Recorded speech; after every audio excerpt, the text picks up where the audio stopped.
Is about to begin. Presented by FYF Fantasy. I'm your host, Simon. Joined as always by my wildly handsome co-host, John Luke Garofalo. Our friend Coop with us, aka Coop A. Fiasco.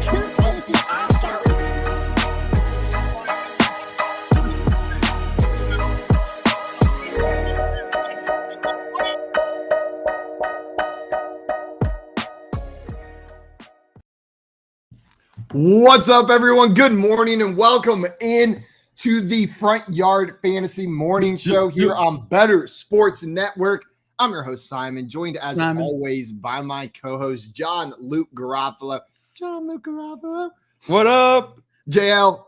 Good morning. I know we got all sorts of stuff to talk about, but I got to start immediately with, you were at that game last night. You saw Justin Tucker kick the game-winning field goal.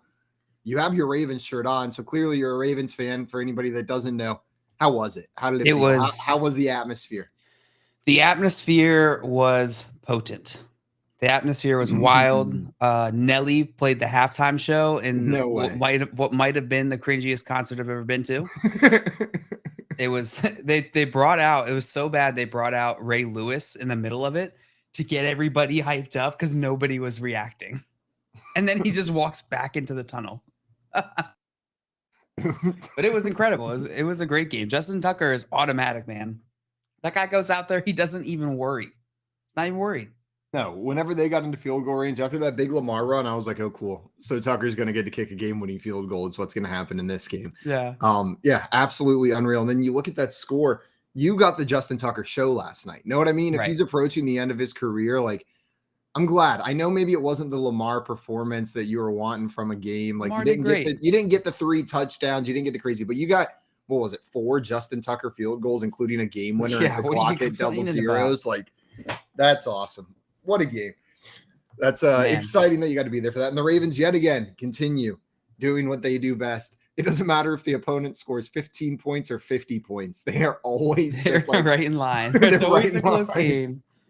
Every time. And they pull out more than they lose. But that's such an exciting team to be a fan of. Honestly, I'm sitting there the whole game just knowing that that's going to be the outcome. Knowing that it's going to come down to the final last minutes. Every time. Every single time. For some reason, you bringing up the Nelly halftime show reminded me. I forget what game it was. I think it was a Thanksgiving game. And the halftime performance was Andy Grammer out there singing like, nah, nah, honey, I'm good. I could have another. You know, like that song. That's the legal limit. I'd say less than the copyrighted amount. So we're good. Yeah. But in the crowd, copyrighted amount. Their crowd that they had around Andy Grammer was all children. So like on the field, they had like a bunch of like 6 to 10-year-olds. I don't know how old kids are, if we're being honest, but they were like young children just in the crowd, ages, like all separated. Like I think it was still COVID pandemic time. So they just had like a bunch of children separated around his stage dancing to it. It was the most uncomfortable halftime show I've ever seen. And it was on TV. You can't imagine how weird it was in person. Oh no. Did they have people out on the field for the Nelly show? He wasn't out on the field. He was like in the end. It was like a little stage area in one of the corner of one of the end zones. And he was in there. And then they had a bunch of people, I don't know where they came from. They just showed up who were around the stage, but they weren't reacting. So they had to just be like in a section and someone was like, hey, you got to go over here. Nelly's having a concert. And we need people who look hype. And then it was him and his hype man. And then I got nothing against Nelly. I was a big Nelly fan back in the day when I was a little youngin', but it was like one of those concerts where it wasn't you watching Nelly, it was you watching Nelly listen to other music.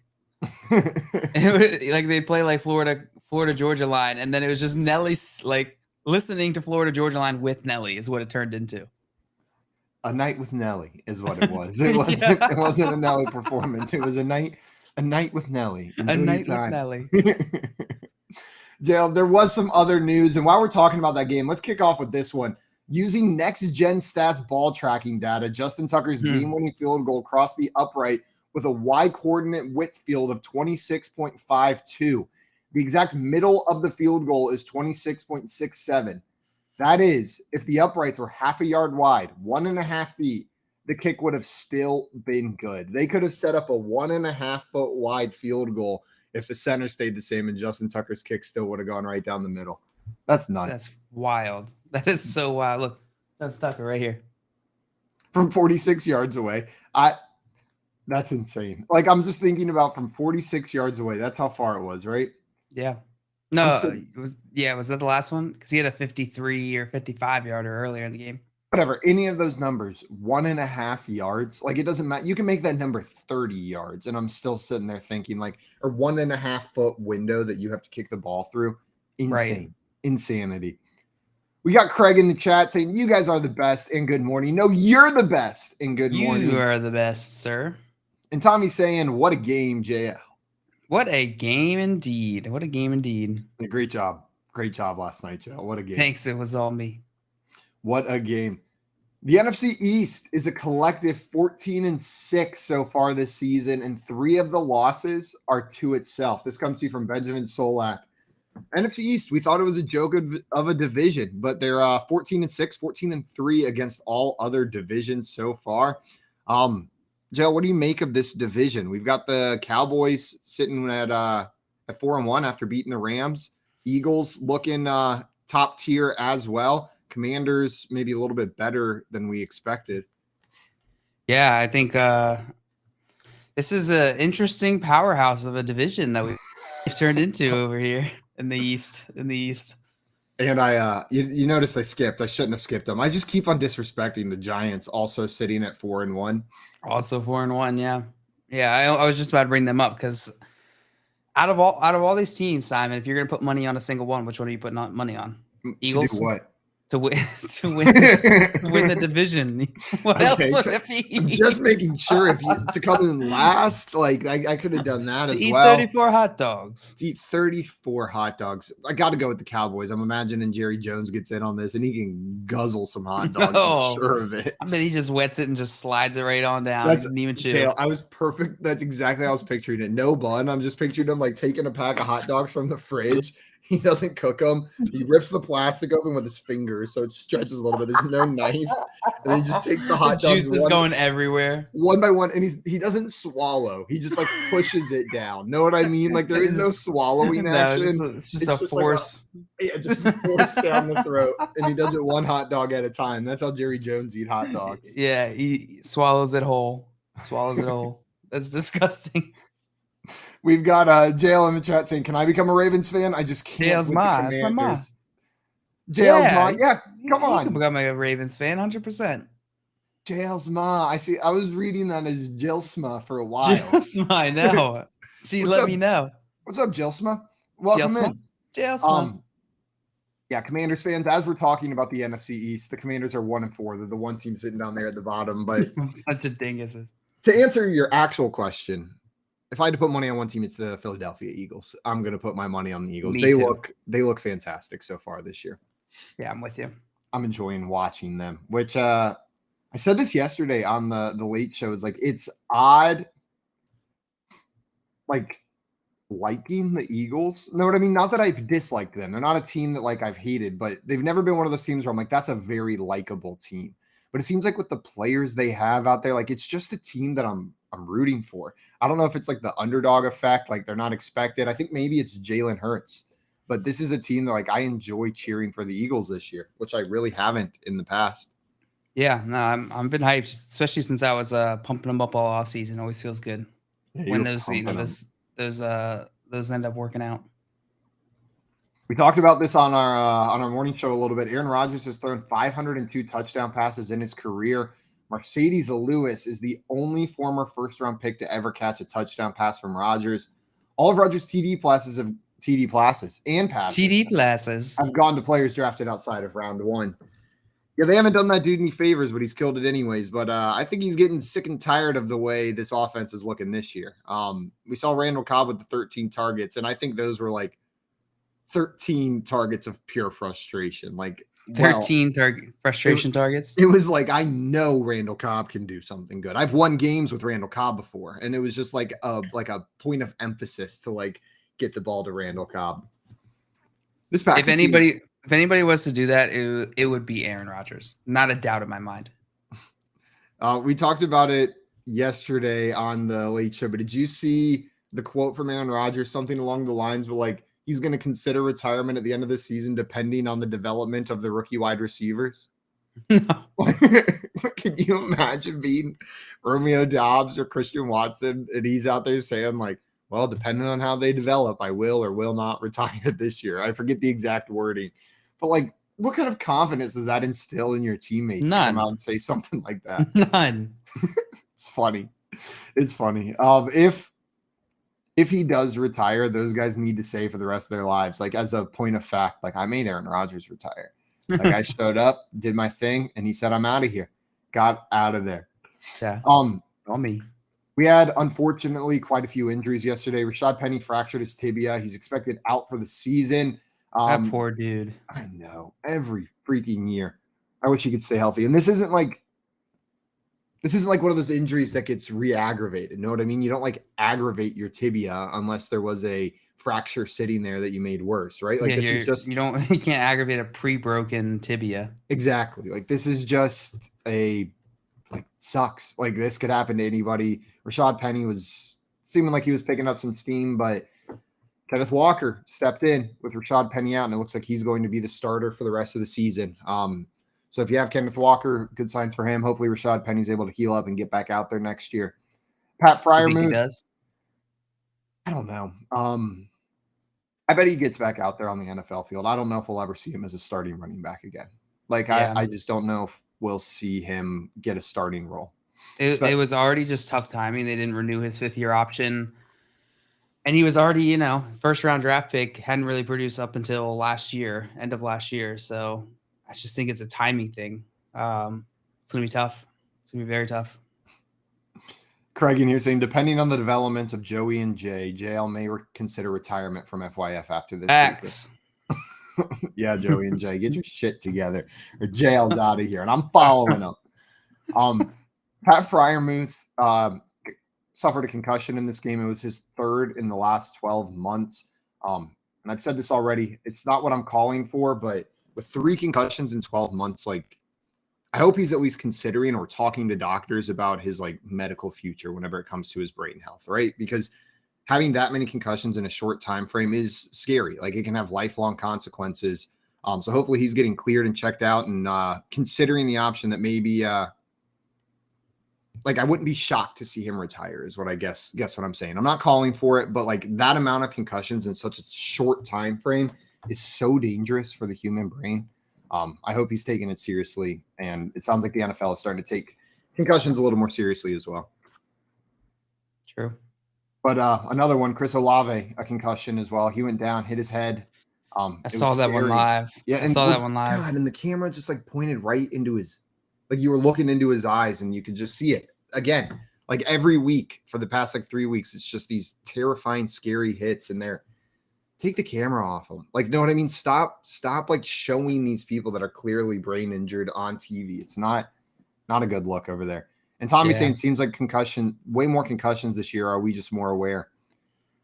I think it has a lot to do with the media narrative. I feel like I'm sure somebody can fact check that and determine how many, if we are in fact at a higher rate, but I think the whole Tua thing just put it way more in the spotlight than it has been in the past. It feels like more, but you're probably right, JL. Like it does feel like more. I feel like we've had more visible ones, like more where you see it on the field and you know it. Know what I mean? Like the really you don't typically ones. Get like a fencing position like we got with Tua. Yeah. No, that was pretty jarring. Yeah. Damian Harris had a hamstring injury. Ramondre Stevenson came in and absolutely ate. There's no word on how severe that hamstring injury is, but we'll keep you guys updated. If he's going to be out for extended time, it's Ramondre Stevenson season. Teddy Bridgewater in awful luck for the Dolphins on the first snap of the game, went down with a head and elbow injury. He passed concussion protocol, but was ruled out for the rest of the game due to the new rules that were passed this weekend. Christian Watson had a hamstring injury, and he has a history with soft tissue injuries. And then Drake London tweaked his ankle, but did not leave the game. So Drake London was able to come back in there. We'll keep an eye on that, though. Baker Mayfield, after that loss to the 49ers, was seen wearing a walking boot. They fell to 1-4 with their 37-15 loss, And Baker Mayfield was wearing that boot on his left foot during the press conference, as noted by multiple reporters. He said in his press conference that he had a left ankle injury and would get an MRI on it to determine its severity and his availability. Is this a pride injury? Does pride hurt?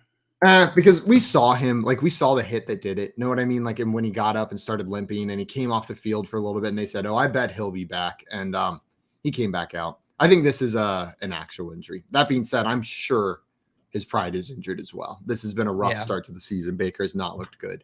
I mean, this offense has been bad. Matt Rule's been bad, but Baker also has been very bad, like just independently. Yeah. Not looking good. Not getting in sync with those receivers. So we had a couple nice passes yesterday dropped and a couple really bad passes as well. Odell Beckham Jr. is targeting a return in mid-November. The Green Bay Packers and Buffalo Bills are among teams interested. Dear God, don't put him on that Bills team. They're already so good. That would be wild. You know what? I take it back. Like he would do it. Do it. Put the Bills on. I now want just a super team. I want a team that like goes through the playoffs and wins every game by 40. Like where it's just a true NFL super team. Bills fans would be insufferable. You know what? If I had to pick one fan base to get to be insufferable about that, it might be the Bills team. I don't know. Who would you pick besides the Ravens? I feel like Cardinals fans are pretty neutral. I don't care about them. I'm trying to think of another one that I'm Chargers fans. They're fine. Yeah, those 11 guys would just be going nuts. all 13 of them. Off season. They would be going crazy. Seahawks fans are just weird, man. Like that's where I live right outside that stadium for a summer, and they're just weird. There's nothing, I don't know that I would pick them, but I would not pick them either. I'd pick them if I want chaos. I feel like it like perfectly, like the Seahawks fans I've met, it perfectly fits lines up. Yeah. Seasonal depression plus mega fan meets that's Seattle Seahawks fans. Like they have all the qualities of a mega fan, but also all the qualities of someone that's lived under a cloud for the last 7 months. And like they're together into one. So it's kind of like a muted, slightly cynical super fandom is what it comes down to. And it's a good way to describe it, but they're in neon. They're like, woo, neon. Exactly. That's what I'm saying. Like they'll wear whatever the hell you tell them to. Like highlighter green. Okay. Yeah, I guess. We'll set on the inside, but right on the outside. Marshawn Lynch. Is that what they just walk around saying? Yep. Beast mode. Beast mode. Just start walking into rooms screaming that. Freaking Seattle fans. Pittsburgh Steelers quarterback Kenny Pickett called out the low hit after the loss. He said, I felt like Shaq Lawson went after my knee. Yeah, I know you felt like that. I saw you push him afterwards. Kenny Pickett got a little feisty in there, but I don't mind it. Know what I mean? I don't mind a quarterback getting a little spicy, but just know when it's Kenny Pickett versus Shaq Lawson, Kenny Pickett have some like personal responsibility, because when you do that, that is not a Kenny Pickett versus Shaq Lawson fight. You are starting a fight for your entire offensive line. Every single player on there, because you will not be finishing that altercation. Shaq Lawson is a big man, and you have tiny hands. I'm not even sure. Little baby hands. You couldn't even get him around his wrist. It would just be like a little bit right there. I liked seeing the fire from Kenny Pickett, though. I mean, just learn to control it a little bit, maybe. Don't pick those fights. And be better. He had a decent enough game. Know what I mean? Like he threw for over 300 yards. He had only one interception. Like it was fine. It was better than I expected from Kenny Pickett in his debut against the Buffalo Bulldozers. The Buffalo Bills. And if you switch the first letters, it's the Buffalo Bills. The Buffalo Bills. Can you even believe it? Buffalo Bills Dozers. The Bills Dozers? Yeah. The Cleveland Browns have acquired linebacker Deion Jones in a trade with the Atlanta Falcons, a source told ESPN on Sunday night. The teams agreed to swap late-round picks in the 2024 draft. Jones made the Pro Bowl in 2017, should help bolster Cleveland's linebacking core, which has struggled since losing Anthony Walker to a season-ending quad tear in Week 2. Yeah, they have struggled. Who's this guy? Oh! Ah! Well, howdy. We can't hear you. It takes a minute for his vocal cords to warm up is what happens over here. Testing. We hear you coming in loud and clear. Good morning, everyone. How we doing? Good morning. What's up, Coop? Fantastic. We're talking some Deion James. How do you feel about him? Browns. Browns. Yeah, he just got traded. Or I said James, I meant Jones. He got traded from the Falcons to the Browns. Yes, they swapped late round picks over there. Yeah, well, that Browns defense needs to do something. This is a unit that was expected to be decent, and they've been absolutely terrible. So I guess they're making decent moves, doing something instead of just Greg sticking goes, with what they got. IDP news? What show is this? Front Yard Fantasy Morning Show. Welcome in. I remember that when we were talking with D.O. Ledbetter, our boy Jordan Loop, also an IDP guy, was interested in hearing what was going on with Deion Jones. Definitely some sort of off-field stuff was going on with him, right? Like he wasn't happy with his contract. So, new landing spot. Let's see what happens. Yeah. See what happens. Absolutely. Coop, I have to ask you something. You missed that first part of the show. And yesterday, also on our morning show, I got put in my place a little bit from by Scott Engel. And the reasoning was I talked about these Giants, and I'm in full-on disrespect mode. They're 4-1, but I just don't buy it that they're a good team. Scott Engel dropped some Bill Parcell on me and said, you are what your record says you are. And it's hard to argue with that. But what do you think about these New York Giants? The NFC East as a whole outperforming expectations. First of all, Scott Engel, legend. So legend. Right there, kind of tough. You're going up against a brick wall there, dude. Dude, the Giants are 4-1. That is ridiculous. I mean, honestly, that tells me Daniel Jones is amazing. Like everyone knows that. Yeah, we need that for the start. Everyone knows that. Yeah, I don't know, man. I don't know. Like, okay, let's play a game right now. What do you think the Giants finish as? 4-1. 4-1. What's their final record? How many games 4-13 they have left? Yeah, that's what but seriously though, seriously, I would guess I would say they go 4-13 before I say they go 16-1. Well, yeah, that would be wild. 100%. That would be truly wild that they did that. That's a no wide receivers, dude. That's a JL hot take right there. Yeah, I don't know. Let's see what my preseason predictions were for the New York Giants. I've got it over here somewhere. My preseason predictions were 4-13, so it's still in play, baby. Still alive, dude. Yeah, I'm sticking with it.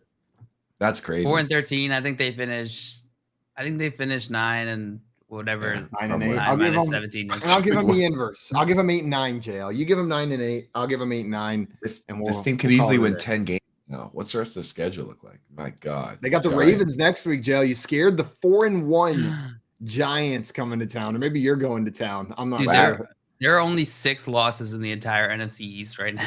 The wagon rolling into town. East. Yeah, the Giant wagon rolling up. Dude, they play the Texans, Lions. I mean, this team could win some more games. This team could win some more games. I loved the Saquon Barkley interview afterwards. He was like, "What are your expectations for this team?" And it was very clear the reporter was asking, "This team's supposed to suck. How the hell are you 4-1?" Like that was basically what they said, but they just mixed it around.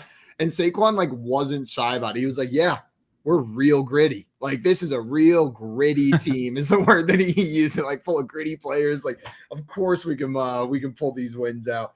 I love how the AFC West, we all thought those teams would be amazing, and most of those teams have what 1 win, 2, 3. Like the Raiders are 1-3. And then the NFC East, Eagles are undefeated, right? 2-4-1 teams. Cowboys are winning. Cowboys are 4-1. Yeah, ridiculous, dude. That's football, baby. Dude, the Commanders are really bringing down the division. Losers. Carson Wentz. Oh, also, I realized it's not. I mistook who my quarterback mortal enemy was. I think Coop. And because he threw a pass this weekend, I think it qualifies. We can put him back in that conversation, and that's Taysom Hill. Taysom Hill. That's my mortal enemy. So annoying, dude. It's people are like, "Where do you rank him among tight ends?" I'm like, "Well, he has 2 receiving yards on the season." so let me check my spreadsheet, see where he's going to be ranked. He has 1 target. I'm just I don't know, man. I really don't know. But honestly, you got to – now I'm going to start considering him. It's my rankings go like this, to be honest. It goes high floor, high ceiling tight ends. and then I go medium floor, like medium or low floor, high ceiling. That's why I always have like the guys like Waller and all those guys ranked ahead of Higbee and Tyler Conklin, because I skip those like medium ceiling guys. Then it goes medium ceiling guys. Then it goes touchdown dependent guys. He probably has to go with or above the touchdown dependent tight ends in the rankings, right? Like, because he's scoring a touchdown every week now, like at least one. So I think I might have to put him. I'm gonna put him in the rankings, and he's going to go with those guys. We don't have to talk about Taysom Hill too much longer, but I'm with you, Coop. Like you got to consider him, but I just know I can't start him. The second I do it, he's not going to score a touchdown. It's just not going to work. You got to do it for the rest of us. I've never had success with Taysom Hill. You got to put him. You got to put him down. You got to put him down for the rest of us, man. You have to shut that down by starting him in your lineups. No, if I just disparage him and say he won't do it every week, then we'll see him come out and do it. I publicly disparaged him on Sunday morning, 4 touchdowns. It's and half PPR. Here's his game logs. Week 1, 14.8 points. Week 2, 1.4 points. Week 3, nothing. Week 4, 8.1 points. Week 5, 34.08 points. Dude, I don't know why you have to say half PPR. He has 0 receptions. It's the same score in every format. Yeah, right? Like, he has 1 reception for 2 yards. Like, it's the same score every format. Out of control. So true. He's 32 years old. Man, I didn't know he's so old. Dude, he is unicorn, that fella. Only been in the league for 5 years. So he came in at 27? He's an old 32. I guess. Basically Adam Thielen. He's like Wes Welker. He's like other old guys. Didn't play till he was 27. He's like my grandfather if he was in the NFL and alive. That's who he's like. Oh. Just like that. Yeah, I don't know, man. That guy drives me nuts. Just a good football player. What are you gonna do? What are you gonna do? Everyone watching, we got some exciting news for today. At 11 a.m. Eastern time today, we are giving away a full-size authentic NFL helmet autographed by New York Giants legend Lawrence Taylor later today on Better Sports Network during Moose and Keith this morning at 11 Eastern time. Is when we're going to be giving it away. So make sure you're listening in for your chance to win. To be eligible, all you need to do is download the free Better Sports Network app. Listen live today at 11 and smash that fun button. Smash. Right now you're listening to the Front Yard Fantasy Morning Show here on Better Sports Network. Better Sports Network. It's sports talk done better. You can't be happy if you're a fan of Denver right now. I know they're 2-1. They look horrendous, man. Well, how about this player? I almost put him in. And then last second, took him out, figured I'd give him another week. What about Javonte Williams? Would he be a trend down type of player at this point? He's still getting the carries. He's running all right. He's just not storing. That's the problem. And the big thing is when you look at his production from a total basis, 11 passes week 1? It was a lot. I think you stay the course with him. I know, again, people are so frustrated. Guys, why are you surprised, man? We all know Javonte Williams is the best player in that backfield. It's clear. But people who play fantasy need to understand and I said this before the year, there are certain players that coaches love. Melvin Gordon is one of those players. Is he as dynamic, explosive? No. But he does a lot of the little things that coaches love. Those guys are going to get their touches. You have to understand that. So should Javonte Williams be the main back? Yeah. And we've started to see it shift a little bit. I know you're frustrated because Gordon got the touchdown, but I don't know why you're surprised by this. They told you this before the year. It was more like 50-50 last year. It's not now. You can't sit here and complain about it. Like, you act like this came out of nowhere. I can't believe Melvin Gordon is playing snaps. You're not talking about me, are you? No. Anyone who is sitting there and is just stunned that Javonte Williams is not getting, like, all these snaps. Now, could it get better as the season goes along and they start to go, you know what? Javante's more explosive. We need him on the field now. I mean, they're 2-1, okay? So that's the problem with some of these teams that win games. They think, oh, we won, so everything is good. But let's look at the snaps. So Javonte Williams played 33. Melvin Gordon played 28. The biggest problem is Mike Boone played 14. That I don't get. Javonte Williams and Gordon each ran 13 routes. Boone, 11. 5 targets for Williams, 6 for Melvin Gordon. Javonte had 15 carries, Gordon 12. Javonte Williams had 20 looks. So he had 15 carries, 5 targets, and he caught 3 passes. So he had 18 touches. You're going to complain about a running back getting 18 touches? Come on, man. He's better than Melvin Gordon, no doubt. But Javante's not getting 35 touches. They had the ball a lot last night. Does it suck that they took him out near the goal line? Absolutely. Straight eye formation. They hand it up to Gordon, running left. Gordon into the end zone. Touchdown, Denver. This is not anything shocking here. The Playbook with Fensty and Ronis, presented by FantasyAlarm.com.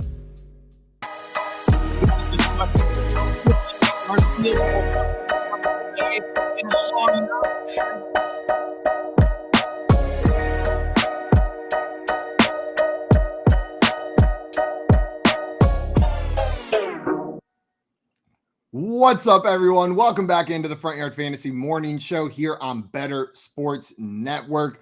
We got Craig in the chat saying, forget calling him daddy. Taysom Hill is the FYF Morning Show grandpappy. Grandpappy. Oh, grandpappy. Taysom Hill. Taysom Hill, grandpappy. It gets deeper and deeper and deeper as we go on. Grandpappy. That reminds me, my favorite announcer moment of all time happened yesterday on the second Gabriel Davis long touchdown. The announcer just like in the middle of it, he was like, "Oh, that was a man of a catch." Like he's just going on. He's like, Gabriel Davis said, "Get over here." Like, and he just went like full monster voice and then said and I kept trying to capture it in a tweet, but I couldn't quite get it. Like no emoji captured the deep voice that he went down into, but all of a sudden he was like, "And get over here." It was like, Get over here. He was doing the is that Mortal Kombat? The get over here? What Like is it? Scorpion. I think you might be doing the Scorpion from Mortal Kombat. Get over here. Whatever it was awesome. It was so great in that moment. We got some get over here. That is Scorpion from Mortal Kombat, says Craig. So they must have been doing a Cordal Mombat. Cordal Mombat. Yeah. Portal The Portal Wombat. Bombat. Can you imagine what Bombastic. if Mortal Mombat was a game? It was like Mortal Kombat, but it was all just like mom stereotypes. Like you've got like the soccer mom, the disheveled mom at the park of 5 kids. You've got like the business mom who like beat you with her stilettos, like Scorpion mom. Scorpion mom. Yeah, you're of course the stereotype. Naturally. The assassin mother. Yeah, that's one that we always have. That's Albert my say, was that Tony Romo? Was that Tony it? Romo? I don't know. I can't remember who it was. I bet it was Tony Romo. That sounds very Romo-esque. Also, good morning, Albert. And Tommy saying that was Romo. Yeah, 100% that was Romo. Nice call on that one, Albert. Dude, Romo would be such a Mortal Kombat bro. A Cordal Mombat bro. Oh, he would play the heck out of some Cordal Mombat. Dude, three for 171 and 2 touchdowns. Like Tony Romo? yeah, Tony Romo. This weekend. That's incredible.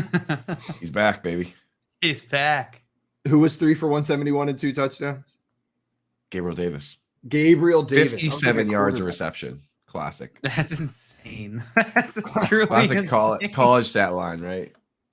That's Gabriel Davis though, right? Like that's what I see people saying like he's back. Like he's back. No, he never left, like except when he was injured. Then he did leave. But like in that case, yes, he did leave. This is just as much a Gabriel Davis game as 2 targets, 0 catches, 0 points is a Gabriel Davis game in my mind. That's not taken away from him. He will probably finish the season very well as a wide receiver too. And if he's on my fantasy teams, I'm starting him every single week because he can do this. You're not going to get this every week though. You're going to get some stinkers. Coop, you agree, or you think maybe we'll see more consistency from him? Especially with Isaiah McKenzie going on or being injured. I think he's the best ball legend, probably in the new Adam Thielen, or the young Adam Thielen plus, right? I mean, you look at the game log, it's like just 2 weeks ago, he had 6 for, this week he had 6 targets, caught 3 of them, had 171 yards and 2 touchdowns. A couple weeks ago, he had 6 targets, caught 3 of them, had 37 yards, right? He played 96. 5.2 fantasy points. Yeah, like that's this guy. I mean, but now that he's done it, now that he showed you what he could do, he's already showed you what he could do the first week when he had 4 for 88 and a touchdown. So you have to give him in your lineup, right? You just bite that bullet and hope that he has a game like this, because at any given time he can score 2 touchdowns. He's that guy. God, and those passes from Josh Allen, like too good. Hot pasta. God, he's so good. I was watching that game just like like if I were to get aroused by football, it would be watching this man play. Like it was just beautiful watching him in the first half. Like it was so much fun seeing a quarterback play like that. 350 yards passing in the first half. It was absurd. And then some of those long passes to Gabriel Davis were just freaking dimes, like perfectly placed. That second one especially. Josh Allen said, "What do you mean if?" Tommy had a fun Sunday. I wish the Steelers would just be better, dude. Like, come on. Because that could have been an all-time game for Josh Allen, but they didn't need to keep doing it. You know, for the first time in my life, I started cheering for the Steelers around like the end of the second quarter. I was like, okay, do something. Why wouldn't you? Yeah. Poking him with a stick. It's like that meme where it's like the dude poking it with a stick. It's like, do something. Do something. You guys know Gabe Davis is only 23 years old? My God. Yeah. That's pretty young. Man. That's young. Man, I feel like it was just yesterday where like I was the same age as most of these NFL players like, coming out now, and like these people coming out, and I'm like, oh God. Now I'm like a full college 4 years. I'm retired. Difference. Thank God for Tom Brady, dude. Right? Tom Brady keeping us all young over here. Like I still got it. Keeping us humble. I still got it. I'm not that guy. Like we're old enough that even if we were NFL players, like let's make it an upside down world, we probably wouldn't be anymore. Know what I mean? Like we're of the age where most Von Dix is still there, right? But most players, I feel like, don't make it to age 28, 29. It'll be Randall Cobb out. Randall Cobb, dude. I'd be freaking a fullback probably. That's you'd be Kyle Juszczyk. I'd be the Ricard. You'd be Patrick Ricard. Yeah, Patrick Ricard. Patrick Ricard, way too good, dude. He's so good. He's so good. You'd be like Jacob Johnson. I don't know who that is. He's on the Raiders. Coop, if you could play any position, what would it be? Like you have the skill set, you get to play a position. What looks like the most fun to you? I mean, most fun or least contact. Don't pick tight end. Take into account whatever. Don't pick tight end. Don't do it. Punter for sure, dude. Because worst case with punter, people are like, oh man, you know, like with and you're not. There's not a whole lot of. He said worst cases, people are like, oh man. Can't really be that disappointed. It's not like a field goal, right? Like no one ever had a game losing punt, really. Yeah. You know, except for the Giants and the Miracle of the Meadowlands. But I mean, that was still a pretty good punt, right? So like, you know, like that's a nice one. You go out there, you know, you can only blow it so bad, right? You have a bad punt and everyone lasts for like 1 second. Or I guess you butt punt your teammate. That could be the worst case scenario. Yeah, it depends on I guess that's like a pretty traumatic punting event. You butt punt Trent Sherfield, but then again, like that's on everyone's laughing at Trent. Like I didn't. Yeah, everyone's laughing at him. Yeah. And maybe your relationship with Trent grew a little bit that day. You know what I mean? Like maybe this is maybe it got worse. Maybe it got worse. Yeah, maybe there were ways to trust. Probably worse. It's going to go one of two ways, right? You kick a football up someone's butthole. It's going to either increase that relationship or really decrease it. Like you're either going to get a lot closer or a lot more contentious. What position? What position would you guys pick? Because I just picked like a no pressure $1 million job. Yeah. If I get to determine the skill set, I think I want to be like a true backup level of quarterback, like the Alex Moran from Blue Mountain State. Like just like when they joke about it being the best job, I really do think it's the best job in the NFL, right? Like, and then here's what would happen. All the hope would be like, oh, here comes the backup quarterback, no expectations. I'd get injured on the first play. Without a doubt in my mind, I'd get hurt out there on the football field on the first play. And then I'm just hurt on the sideline. We're good to go. Be Teddy Bridgewater. Be Charlie Batch. They play like Charlie 15 years. Not 15 years and play like 20 snaps. I think the actual answer is long snapper. I think that would be such a cool skill set to have. It'd be fun to be the long snapper. You're probably taking a couple hits, but then you get to go out there during those high pressure situations as well. But you're not the one that all the attention's on. Nobody knows your name until you roll one. You know? Yeah. I feel like there's like a cult following of long snappers. You know what I mean? Like Reddit. People love long snappers. Reddit dude. I don't know what it is, but during the offseason, the moment a long snapper signs like a 1-year deal, 3,000 upvotes. The Reddit is there's something about Reddit where they just love long snappers. They got to check wide receiver. There's so many different levels of wide receiver you could be. It's all glory. Good. There it is. bad. It is all glory, really. That is the number one diva position, right? Yeah, 100%. I'm a diva. You'd be a huge diva, dude. Doing I know I doing would. crunches in the driveway. Reporters 100%. can't ask you nothing. No. You got to take some cryptic tweet lessons from Stephon Diggs before you become a wide receiver. I got it. Then you can get out there. JL I does slipped kinda, like butter. Never JL does felt kinda my send soul so cryptic. bad. Yeah, That you was kind of pretty do. You kind of do send cryptic tweets. I love I it, do dude. sometimes. Yeah, you do. You mix the cryptic tweet, and you would make a good wide receiver. What are we making of this Buffalo rushing attack? Devin Singletary had the most carries of all the running backs, but not much. They didn't really have to run the ball. 6 carries for 42 yards. James Cook had 4 for 31 and a touchdown. Zach Moss getting 1 carry. Josh Allen tying Devin Singletary's rushing yards total at 42 with only 5 carries. It seemed like this was a slam dunk start for Singletary, but it didn't work out. JL, what are you doing with these running backs? What's the deal? What's the deal with the Buffalo running backs? Thank you, Jerry. With the airline food. Appreciate that. Appreciate that question, Jerry. Yes. Yeah, the running backs on the Buffalo Bills side is what you're asking about, and I'm not worried. This is a game script type of situation. None of the running backs really got a massive workload here. James Cook, who had the best game, did it on 4 carries. So this is a situation where they're not gonna. This Buffalo team hasn't really been at least in recent history, a rushing offense. So I think you're going to get games like this. Yeah. Coop, are you worried, or is Singletary still a weekly start for you? I'm starting him every single week, just because he's still leading the league in routes run, right? And he's top 5 running back in receptions, which nobody predicted, but it's happening. So got to get that guy in your lineup. Like, he's playing a ton of snaps. Super mega star. Super mega star. super omega star. He's what a I super heard. That's omega good argument star. is just like super he's mega an star. But he's an alpha omega star. One down week doesn't take away from the usage that he's had, which has been phenomenal. Yeah. Tommy in here saying fantasy mess. I think Singletary will still come out as the clear fantasy option in this backfield. Fantasy mess and alpha omega star. Alpha omega star. And I see Ladarius in the chat saying, "Good morning, guys. Hope all is well." Good morning, Ladarius. Welcome. What up, Ladarius? Hey, welcome in, LJ. And before we move on to our next game, we had a question here from Albert. Albert wanted to know, what are you guys doing with the Jaguars running backs? So they both had 10 carries this past weekend. Travis Etienne, 10, was a little bit more efficient with them than James Robinson as well. Is this going to be a split backfield? Are we seeing the changing of the guard, or was this just a game where they wanted to get Etienne more involved? This is business as usual. This is what we've been seeing, is this split.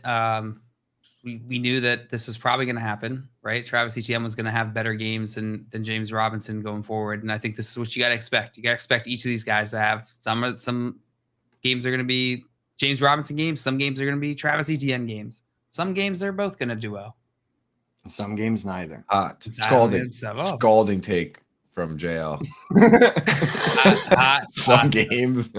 Yeah, but I mean, you are right though. It's like when you're the owner, when you're the GM, and you spend a first round pick. I know that they have since kind of shaken things up, but it's still the same owner. It's still Shad. So like they look at that and they want to see it. They want to see the return. So first round picks naturally are going to get a better look, right? It's like if you're a 5th round pick and you're not really doing much, then it's easy to put you on the back burner. But Etienne was always going to be part of this game plan, and we're seeing it with these with the game scripts, right? When they're either even or playing from behind and they need to pass, it's Etienne. So there's going to be a lot more of these games coming. Yeah, and I just wanted to add on to what JL said. Like at the end of the season, whenever we're looking back at this, Travis Etienne is either going to have scored more or less or exactly the same amount of points as James Robinson. Like it's just one of those 3 outcomes is what we're going to be looking at. Facts. So True. Yeah, Jill, I thought you had a great point. Just wanted to add that little bit on there from the research I'd done as well. Yeah, you're welcome. Trevor Lawrence. I think you covered it all. I think you covered it all there. I gotta say, pretty strong. I covered all the fantasy. Just plug in Alpha Omega Star instead of Travis Etienne, and that should cover most players. He played 10 more snaps than James Robinson. Changing of the guard. Now's the time to go out and trade for him. Like I said it before this week, but it's you still. And I said it before Coop. And you said it before me, and you can still you can get away with it though. Still, I don't think Breece Hall and Travis Etienne, it's kind of switching up, and you can still go and get those guys before people realize what's happening. Yeah, we had this question yesterday. Breece Hall or Najee Harris rest of the season? Too spicy. That's too spicy, bro. It's too spicy. Give me Najee. Gotta be Najee. Give me Breece. I am nervous. I think we're seeing Breece take over this backfield. I am nervous about Najee and that offensive line. We've been nervous, right? This Bills game didn't necessarily change my opinion on Najee. He wasn't a factor in it, but we figured that he wasn't necessarily going to be. But Breece looks like the real deal. He looks great out there. Did you see that Jalen Warren technically played more snaps than Najee this week? That's wild. That's insane. Yeah, because that game was done. That game was over. That's why. Yeah. Way over. They went down quick. Why put your star running back in if you're down by freaking 35 points? Yeah, behind one of the worst offensive lines in the league with one of the best defensive lines on the other side of the ball. Like, just let Najee have the day off in that one. In this Texans-Jaguars game, besides ETN and James Robinson, there really wasn't too much going on for the Jacksonville Jaguars. No touchdown scored for the Jaguars. Whoa. First of all, how dare you? Second of all, Evan Ingram, 10 targets. I was seeing if we could just gloss right over to the Texans. See if I could sneak one past you. How many yards? Tell us about your boy Evan Ingram, Coop. How many yards did Evan He had a naughty number of yards. He had 10 targets. Last target, he was open. I'm just saying. Great play by the defender there, but that would have been a 100-yard game. A little better pass. Evan Ingram, he's the thing. It's happening. And the way I look at it now that we have five games, he's got 2 good games. Then he's got the game where he got eaten alive by Derwin James. Then he played in the Hurricane, and now he's back. Science, math, move him up. Eaten alive by Derwin James and then a Hurricane are very similar effects on a player. Like that Derwin James is a freaking hurricane for opposing tight ends. So mean. Scary. He's mean to me and my friends. My tight end friends. Of 2 of your favorite offseason targets, Coop, David Njoku and Evan Ingram, both had good weeks this week. Both look like they're part of this offense. Which one, if you had to pick one rest of the season, who would you rather have on your roster? I think I would take David Njoku just because he seems to be the clear. He seems to be the clear second target on the team. I mean, this week he survived Hurricane James, Hurricane Derwin James himself. I thought that he could be in trouble this week. 6 targets, not too bad, but he caught all of them. So Njoku is he's live right now. If he can score, if he can catch 6 targets against this team, right, against the Derwin James and the Chargers, then you got to get him in your lineup wherever you have him. Yeah, exactly. Someone asked about him yesterday, and I said, congratulations, you have a starter for the rest of the season. Like you're good to go. That was the goal in drafting him late, and it worked out. It worked out for you. So nice work on that one over there. Marvin Jones had 11 targets, 7 receptions, and 104 yards in this game as well. Christian Kirk, not really a factor. 3 targets, 1 reception, 11 yards. What's going on with Christian Kirk? Was he injured? Was he just not playing? Was the game script not going to him? Is he going to still be the one on this offense? Like that makes you nervous, right? When you see Marvin Jones with 11 targets and Christian Kirk with 3.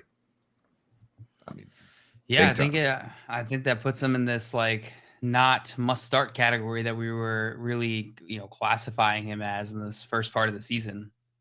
We got to recognize that Christian Kirk probably isn't going to be that consistent guy. Why do you guys think that? What's changed for Christian Kirk?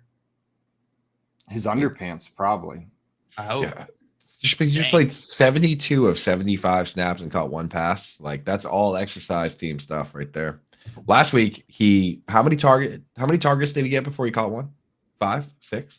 Like he was 0 for 5 to start 2 receptions on 9 targets last week. Yeah, and it started off ugly. Like I know for a fact he went at least 5 without catching 1.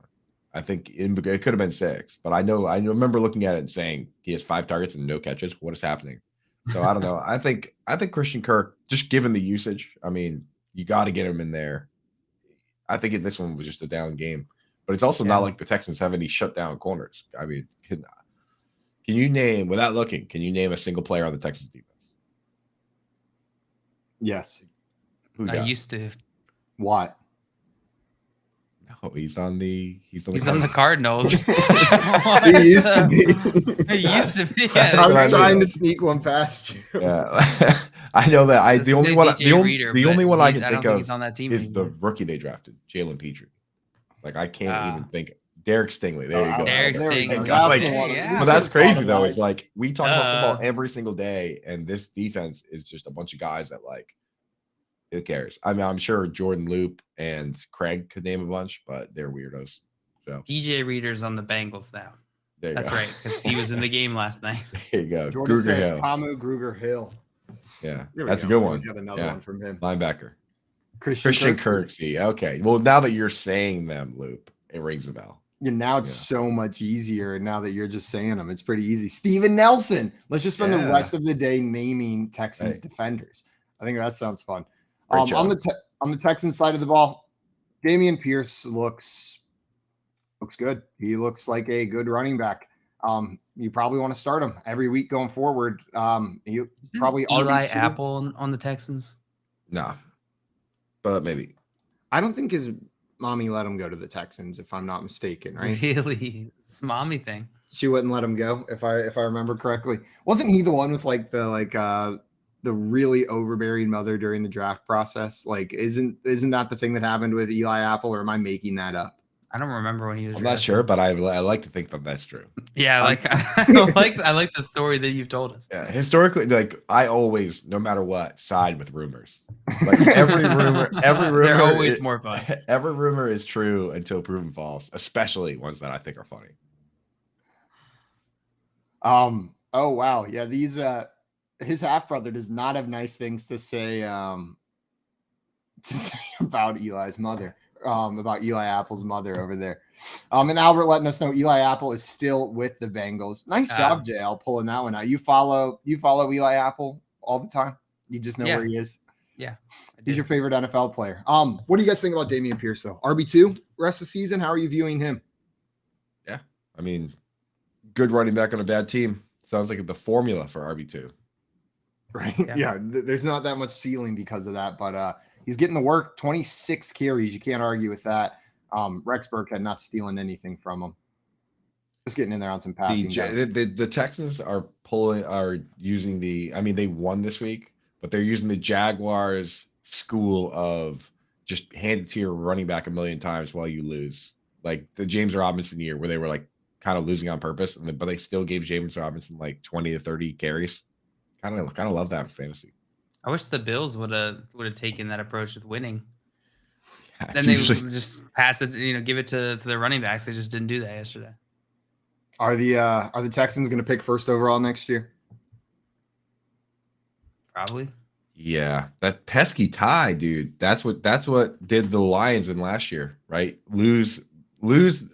They won the fewest games, but that tie is the reason they had the second pick instead of the first. So it could come down to that stupid tie. Yeah, absolutely. The Raiders. Hey, Tommy, the Raiders are going to get the first pick. Sucker. No, they're not. How you like them tomatoes? The worst part is they're going to miss the playoffs and get like the 11th pick. They're playing the Chiefs this week. The Raiders about to be 1-4, and the Giants are 4-1. Sorry, I can't tell if he's saying he's dead with those emojis or if he's doing a Go Raiders with those emojis. Maybe it could be both. I think the middle one is the Go Raiders, but the other two are dead. Yeah, tomato, eat it, Coop. Yeah, the Broncos aren't any better. I can't believe I'm about to eat a stupid tomato, man. No, he said ear it, Coop. You got to shove a tomato in your ear. Yeah, shove it in your ear. Bro. I would rather put it in my ear than my mouth, honestly. Yeah, I'm not a big fan of tomatoes. They're they're a bottom tier fruit. I will say, if you like a very ripe, perfect tomato with a BLT, awesome. But eating it like an apple, hand fruit on this show, disgusting, dude. Disgusting. Go Broncos, go Broncos, baby. Let's ride. We need to ride. I don't want to eat that tomato. Let's ride, please. We had a question in here from Mark. Mark wanted to know, do you think Jamar Chase will become the top 4 receiver that I drafted? So a little bit disappointing so far. JL, what are you thinking about Jamar Chase after 5 weeks? Yeah, I mean, his offensive line is giving the Bengals some trouble. It's certainly limiting the upside of these guys. But Jamar Chase has been, consistent. He's been consistent for you. He hasn't given you the top 5 upside that you've wanted, except for maybe week 1. I think you might have finished close to that. Wide receiver 13 in PPR leagues. Yeah, I think he'll be fine. You're always going to get fluctuations with wide receivers, and I don't draft wide receivers based off of where I think they're going to finish, but you're drafting based off the probability of their likelihood they're going to produce for you. So Jamar Chase, I think he'll continue to be the guy that you're looking for. Yeah, I'm not mad at top 12 after 4 weeks or 5 weeks, right? Like he's still a top 12 wide receiver, and he has the upside to go up there. It depends on the format. I'm looking at PPR. He's number 12 right now. I'm 13 in PPR. Guess what percentage of snaps he played this week? What percent? Take a guess. 100. I was at the game. I don't know, like 90. You lose. It was 100. It was 100. Damn. JL 0 points. Simon all the points. Super Omega Alpha Star. And when Super Omega Zeta Star. And if I think T Higgins being out there helps him, because then you can't just key on him. So I think when Higgins gets back, it's going to be back to business as usual. Yeah, it makes sense. He wasn't even in there. He was there. He just didn't get targeted and see him once. Higgins only played he definitely got banged up there because he didn't play much. Did he? Yeah, I think he only played like 10 snaps. I've been looking for the info on what happened there. Anyone in the chat knows.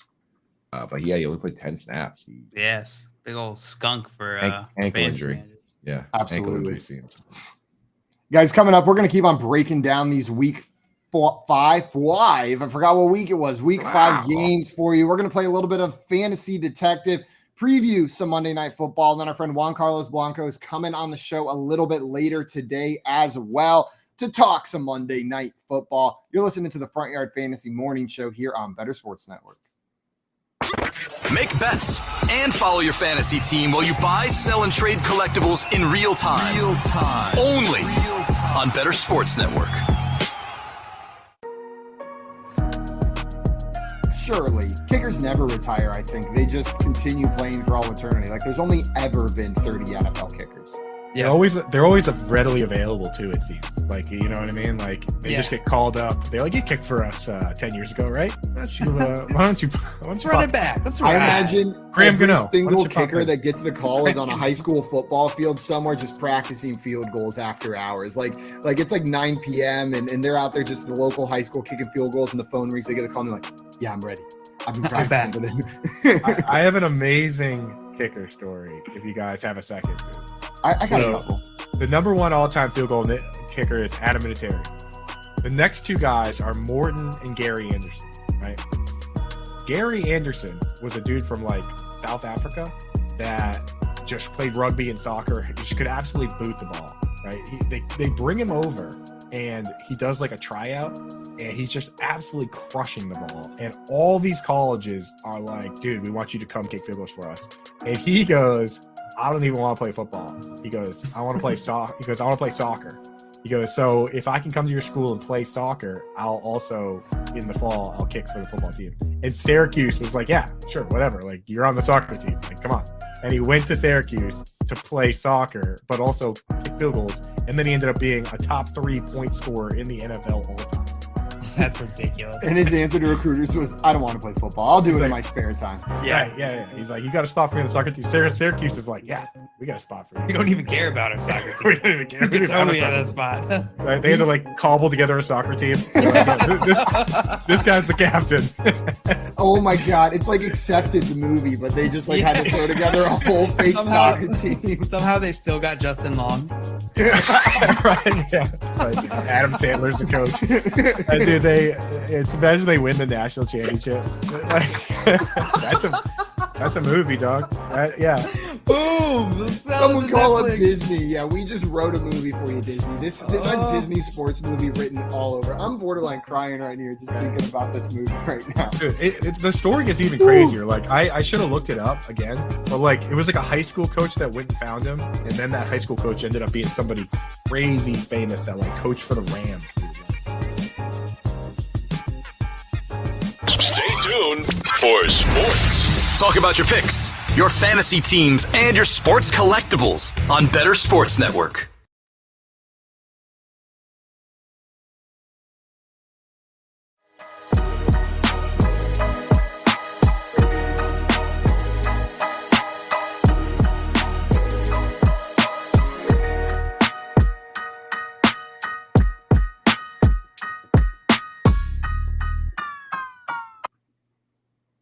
Welcome back in, everyone, to the Front Yard Fantasy Morning Show here on Better Sports Network. We are talking Week 5 matchups. We were talking a little bit about Jamar Chase in this Bengals-Ravens game, but we had some questions come in the chat.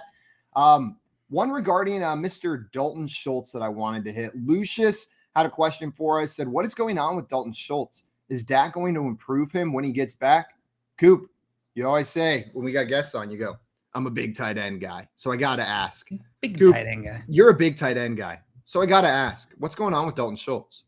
I mean, he's playing so last week he played a big snap share. This week he didn't play. I think he might have re-aggravated the PCL injury because he only played, I want to say he pulled a T. Higgins, played 10 snaps. I think that's what I saw. I mean, I don't know why I'm saying I think. It'll take me 2 seconds to actually pull it up. JL, what do you think while I actually pull up the information and we provide the actual information to our listeners? Well, while we pull that information up, I'll tell you guys what I think. And here's what I think about 10 snaps.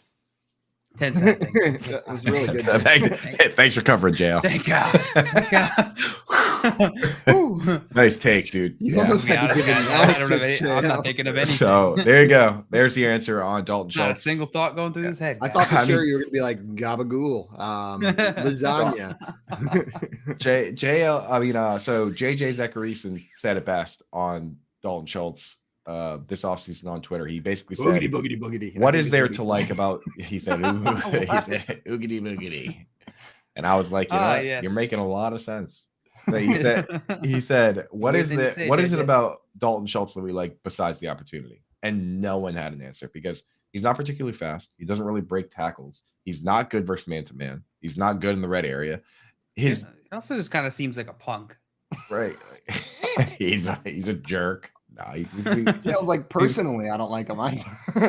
seems like a decent enough guy.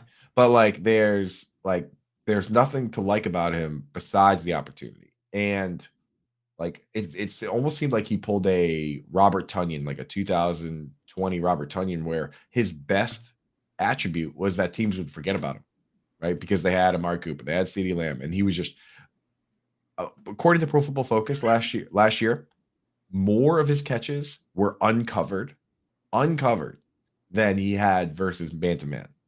That's telling you that he's kind of a ancillary piece, in my opinion. The best guys, and especially the most successful in the red zone, are guys that win in man-to-man. And Dalton Schultz had most of his catches came versus zone, and he actually had more uncovered receptions than man-to-man receptions. So that's the guy you have here. And if he's also going to be hurt, you gotta make other plans.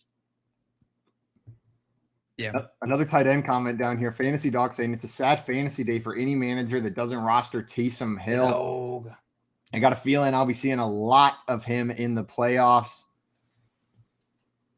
Yeah, I have 1,000 Reddit notifications being like, Taysom Hill. Taysom Hill. The first one was like, okay, you know what? The first touchdown, I was like, this is Taysom Hill. This is what he does, right? He's going to get that touchdown, but we'll be able to say but he only played 8 snaps. You can't start it. And then he got another one. Second touchdown. Taysom Hill. And then he got another one. And then he got another one. And then the worst part, my red zone stream, I must have sat on the remote or something, rewinded about 15 minutes. And I was working on something else. So I didn't realize it. And then all of a sudden I hear in my ears, Taysom Hill, touchdown. And I was like, are you kidding me? Another one? And then I watched the replay and I was like, that looks just like the last touchdown he threw. Like, that's the exact same play. I can't believe they ran it twice and it worked. And then I was like, no, it was literally the exact same play. Check the box score. And then what did it was in like the third quarter. And then all of a sudden it cuts to the Dolphins game before halftime. And I was like, Wait a minute. Something's wrong here, unless they're just doing like a recap. But it was. You say fantasy dog? It was so infuriating. What's up, fantasy dog? What up, fantasy dog? Good to The see you. the stats for Taysom Hill are like hilariously amazing. Like he completion percentage 100%, catch rate 100%. What's his Or like- QBR? catch rate 100%. What is he averaging? Like 22 yards a pass, averaging what's his per carry, like yards per carry. It's like this guy is just like unstoppable. 12 yards a carry. Like he's best player all time. Best player all time, right? That's hilarious. He's a hog. As much as I don't want to say it, Taysom Hill is an absolute hog, dude. and he took over that game. It was whenever we talk about this game, it really feels like it was Taysom Hill versus the Seahawks, doesn't it? Like I feel like that entire game was just like Andy Dalton doing his best, and they're like, okay, we wanted to score again. Let's put Taysom Hill in there. Like, here comes Taysom Hill. But they keep plugging Andy Dalton in. It's clear that they don't trust Taysom Hill as the full quarterback starter there. He's a tight end who throws passes and runs straight up the middle, and they can't do anything about it. It was insane that I'm going to just get off Taysom Hill. We're done talking about Taysom Hill until we talk about Taysom Hill again. He's making me upset. One more question from Tommy in here. He said, who's the best wide receiver, the most talented? Is it Jamar Chase, Stephon Diggs, Justin Jefferson, or other? JL, what percentage of people chose Jamar Chase? I'm just kidding. Which one of these players is your favorite wide receiver whenever it comes to the best, the most talented, the elite? That's so tough, man. They're all in that category. Got to be Robbie Anderson. It's got to be Robbie motherfucking Anderson. His middle name, JL. You can't help it. That's the name his mama gave him. Name, yeah. Dog in here saying respectful. Cooper Kupp. Maybe Cooper Kupp's in that conversation. What are you going with, Coop? Who's the most talented wide receiver? Yeah, I guess it depends. If you're talking about Devontae Adams, got to be in that all conversation. around, yeah, Devontae Adams in the conversation. But I think if I had to pick one guy for my franchise to steal, it would be Justin Jefferson. I think he's the most well-rounded. But Cooper Kupp is probably the best route runner, no question about that. Like, too good. If it's my team, I'm taking Jamar Chase. Dude's just electric. But Diggs, I think personally, I get the most enjoyment watching. I'm with Coop. I think I'm going to go Jefferson, but it's super close. You can't go wrong with any of these guys. Let's talk a little bit about that Giants-Packers game. We already hit on the 4-1 Giants quite a bit. They won. They went to London. They did. Big underdogs, and they won. We were live during the end of this game on Sunday morning, going through it, and I just kept thinking, no, they're not actually going to pull this off, right? And then all of a sudden, Saquon Barkley scores that go-ahead touchdown, and Giants are in this thing. They pulled out the victory. Saquon Barkley's doing Saquon Barkley things after coming back from that injury. Daniel Jones looked decent. You know what I mean? Yeah. Like he didn't do anything. He looked good. Like, I'm going to say it. He looked good. Yep. It wasn't a world-beating game, but he was a good quarterback on Sunday in London. I bash on Daniel Jones a lot, honestly, but I think the number one thing for a quarterback is you have to put together a drive when in the situation when you need to. That determines so many games. Honestly, every game there's that one drive where you have to score or the game gets out of hand. And so give it to Daniel Jones. He had the high pressure situation of that drive coming at the end of the game, and he drove them right down. They scored. Yeah. I mean, granted, Saquon Barkley was a quarterback when they scored, but still. Do you think they re-sign Barkley and Daniel Jones? Barkley, I believe, has another year on his contract, but do you think this team's going to try to keep that core or move on? Isn't this the fifth year option year for Barkley? I think this might be. Is this the fifth year option? I think they drafted him the same. They didn't pick up the 5th year option on Jones, and they did on Barkley. So yeah, this is the last year for Barkley. if it were me, I would sign Barkley and I would not sign Jones. What do you think, J.O.?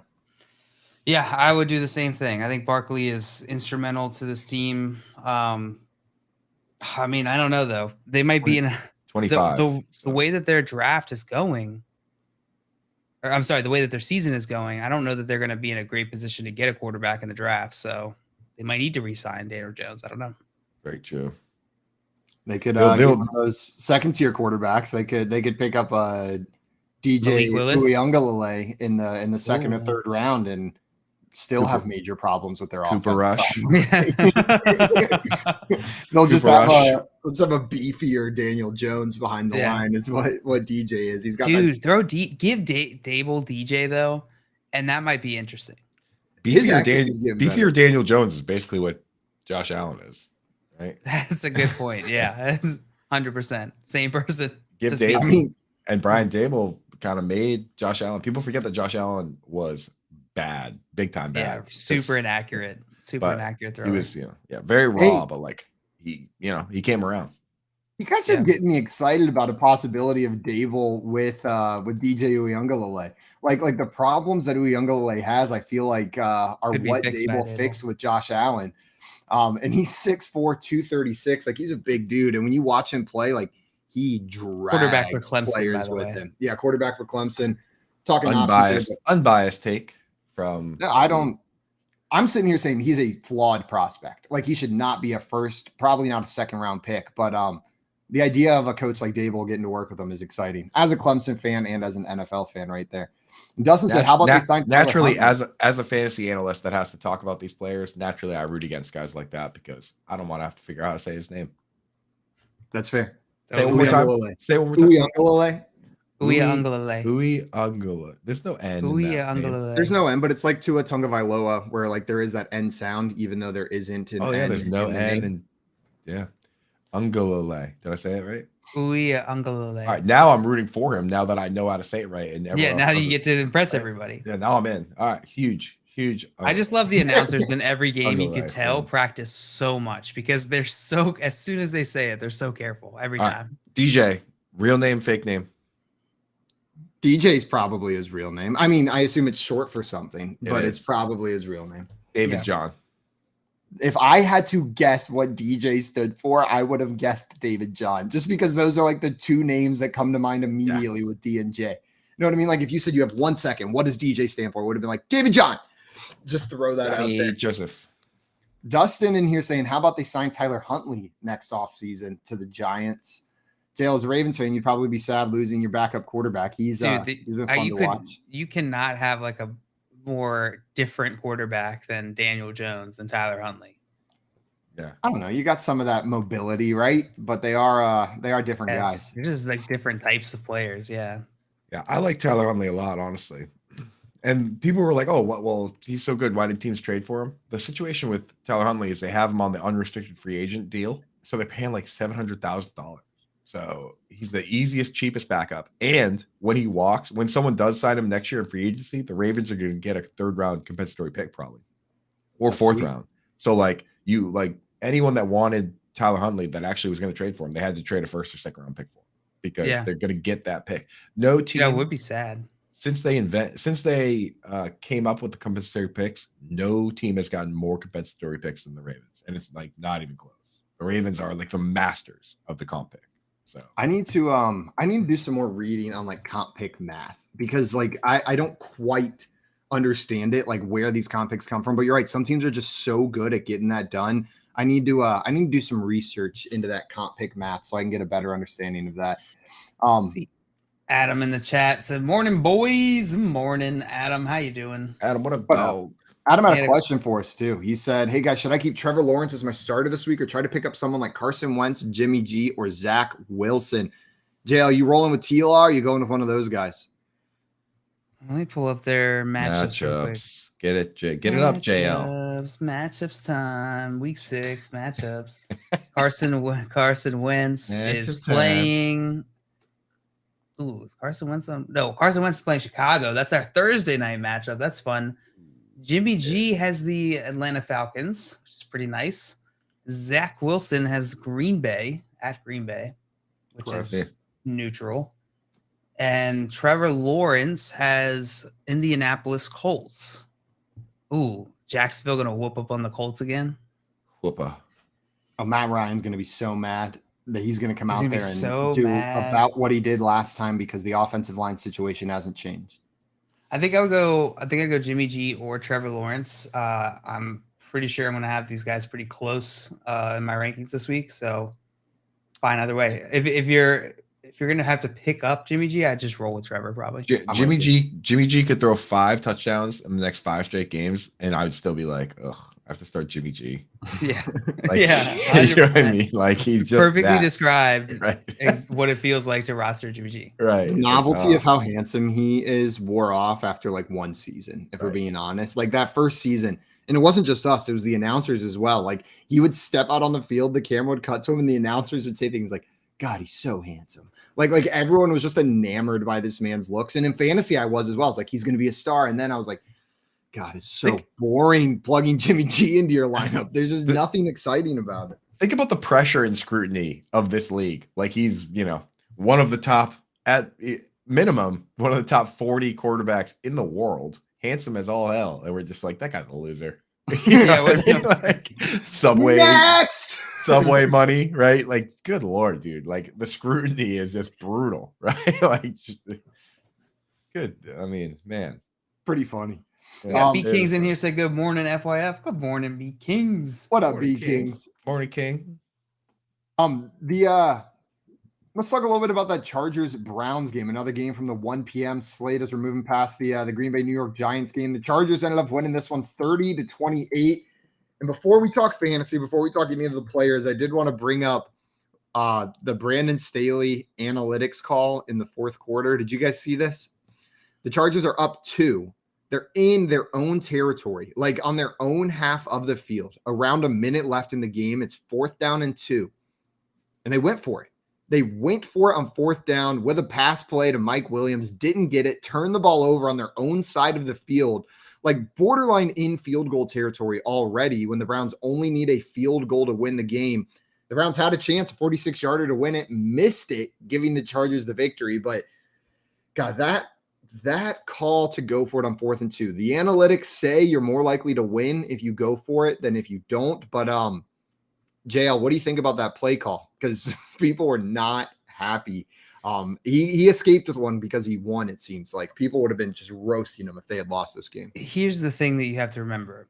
People are idiots, and they don't know anything. I'm always going to side with analytics because analytics has no skin in the game. Analytics does not have cognitive biases that, I mean, I guess it can if the person who's making the analytics has cognitive bias. You see what I'm saying, though? It's numbers. Right. The numbers aren't going to lie, and probability says you're more likely to win. The fans are going to be whatever. People watching, they're going to be whatever because, they're just going to say, oh, well, it either worked or it didn't work. And they're going to be either happy or sad because of it. You got to disregard them. It's all about the analytics. He made the right move. I'm a man of science, but you gotta live with those decisions. And as a Patriots fan, I mean, like 4th and 2 immediately jumps out to me because the Patriots went for it on 4th and 2.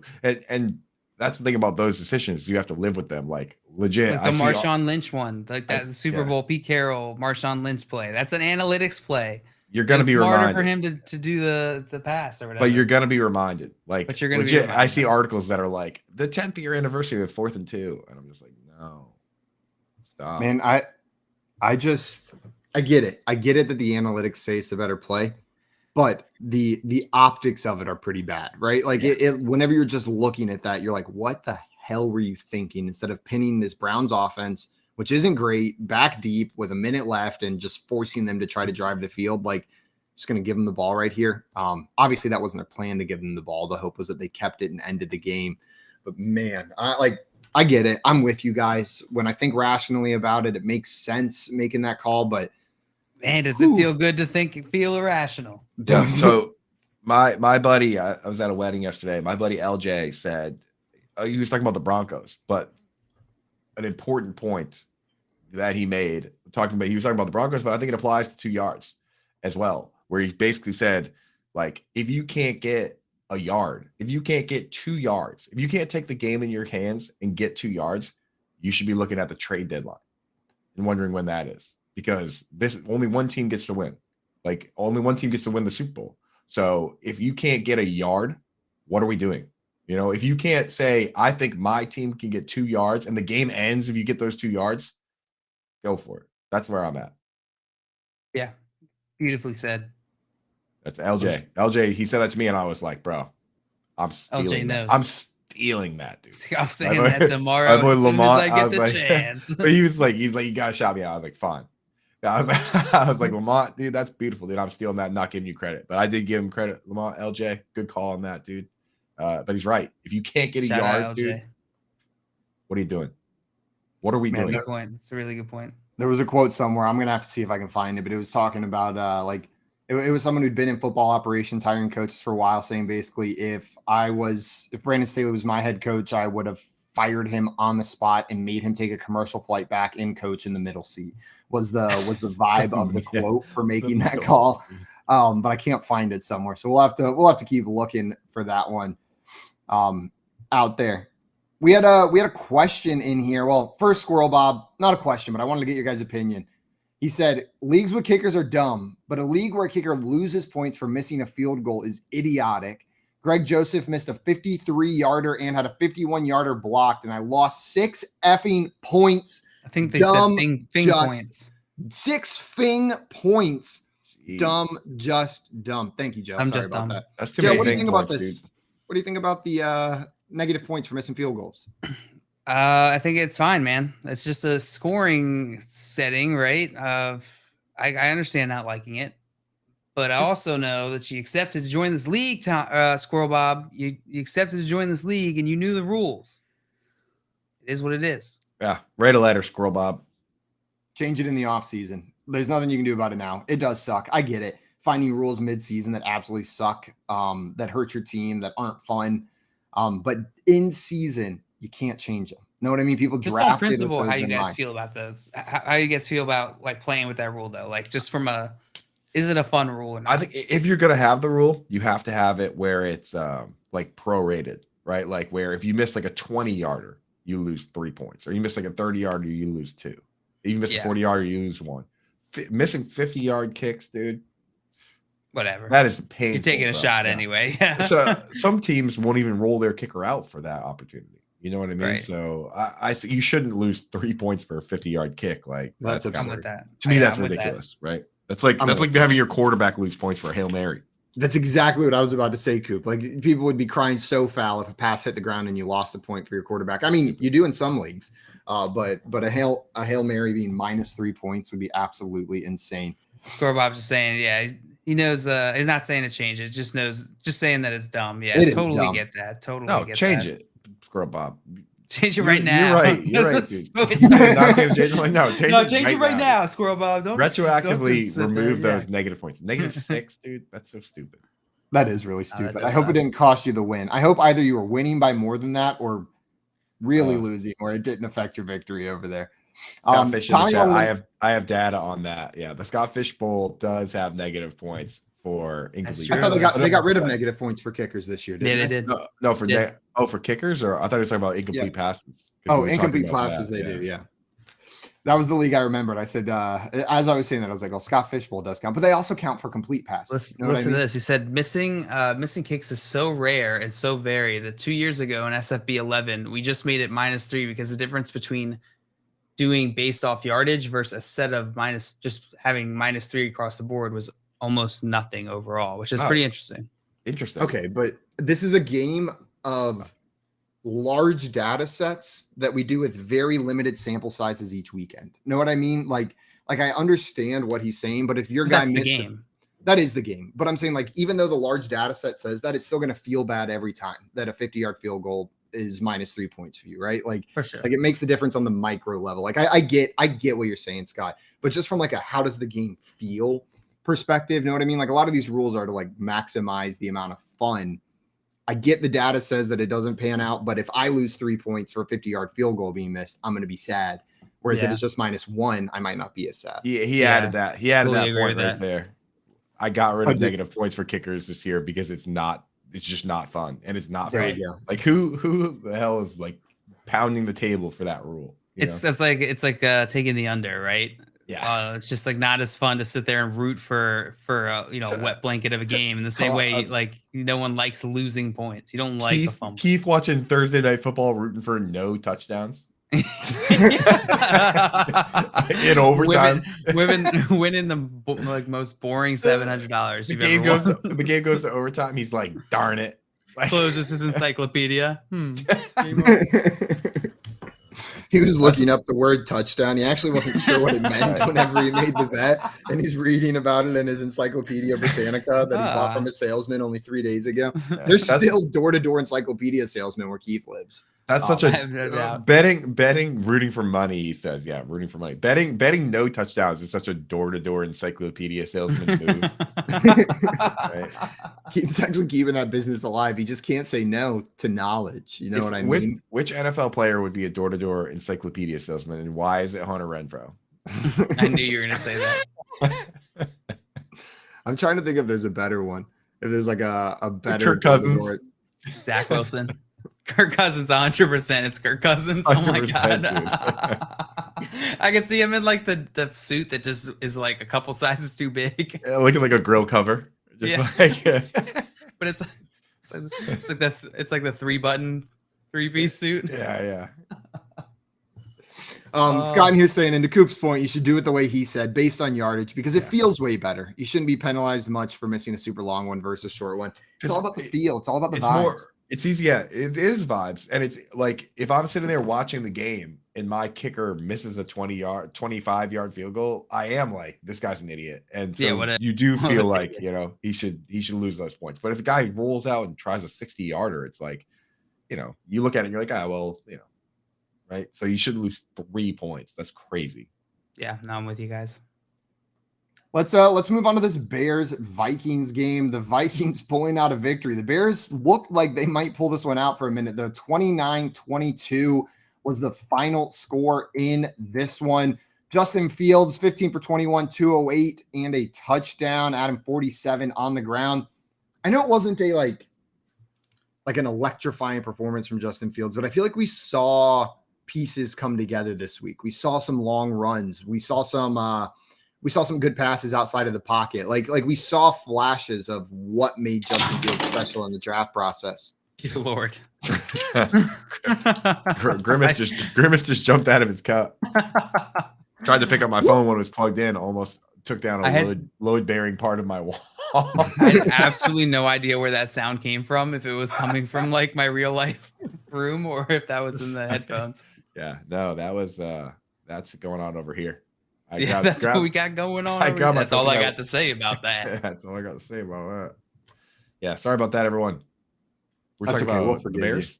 We were talking about some Justin Fields. I was saying I feel like we saw pieces of his game coming together this week that I feel like we haven't seen much so far this season. He had that great touchdown run that was called back due to an illegal block by a teammate. He had that gorgeous throw and an even better catch by Darnell Mooney, the one-handed snag by him. Like we saw some plays outside of the pocket that were just beautiful for him. I got some hope, not for this season, but I still think Justin Fields can be that dude. He can be a good NFL quarterback. Do you guys have any hope or are you giving up? It's got the lowest completion percentage in the NFL, I think. I'm waiting for PFF grades are trickling in, the numbers. I don't care about the grades, actually, but I care about the stats. And I want to see how many. So we talked about how they've been calling pass plays, and he just hasn't been throwing it, right? So he's only throwing it on 2/3 of the pass plays they call. I want to see how many dropbacks he had, right? Because 21 attempts, to me, doesn't quite tell the story. I want to see that they called 25 plays and he actually threw it on 21, because that, to me, that means that next time if they call 30 or 40, then we're going to have a real game where like Mooney and Kmet are actually involved. Kmet, 3 catches, 3 targets last week, 4 catches, 4 targets this week. And dude doesn't drop the ball. Just like 100% catch rate. Just what? 10 targets, 10 catches. I can pretty much guarantee that. 10 catch Kmet. He's got it. He could be back, man. He could be back, because if this team starts to figure it out and they start to throw a normal amount of times like a normal team, look out. Of course, I dropped him in 2 leagues this week. I had to. Kmet. Komet. Had to drop him. 40 yards. We'll see. So it's not like We'll see. It's not like he's Taysom Hill or anything. Yeah, thank God. Yeah, let's not get ahead of ourselves. Stop it, Coop. You just ruined my mood. I was doing so good. Dude. Fantasy Dog, and you're saying, "Oh my, the Mooney catch." I know. Fantasy Dog brought it up earlier. I was going to read out. Did y'all see that I- catch? Mooney catch. That's the reason I had Darnell Mooney as a top 12 wide receiver this season. I know that sounds silly, but whenever that catch, not that catch, but like we saw him do plays like that. We saw him look like a top tier, incredible from like a talent level wide receiver last year in a very bad Bears offense. If this offense takes a step forward and Mooney is getting the targets that we think he probably should, he's an unreal player. Like he has that ceiling. It was just nice to see. I was excited to see such a highlight play from Darnell Mooney after what's been a rough season for someone that was really excited about him so far. We'll see if he can get it together. On the other side of the ball, Justin Jefferson, back to doing Justin Jefferson things. 12 receptions off 13 targets, 154 yards, absolutely killing it. We talked about him earlier. Coop, you said he's the most talented wide receiver in the NFL. JL, you said he was in the conversation. You're starting Justin Jefferson every week, and I don't think there's too much else to add about Justin Jefferson. Dalvin Cook killed it, 18 carries, 2 touchdowns, 94 yards, and should have had a third one.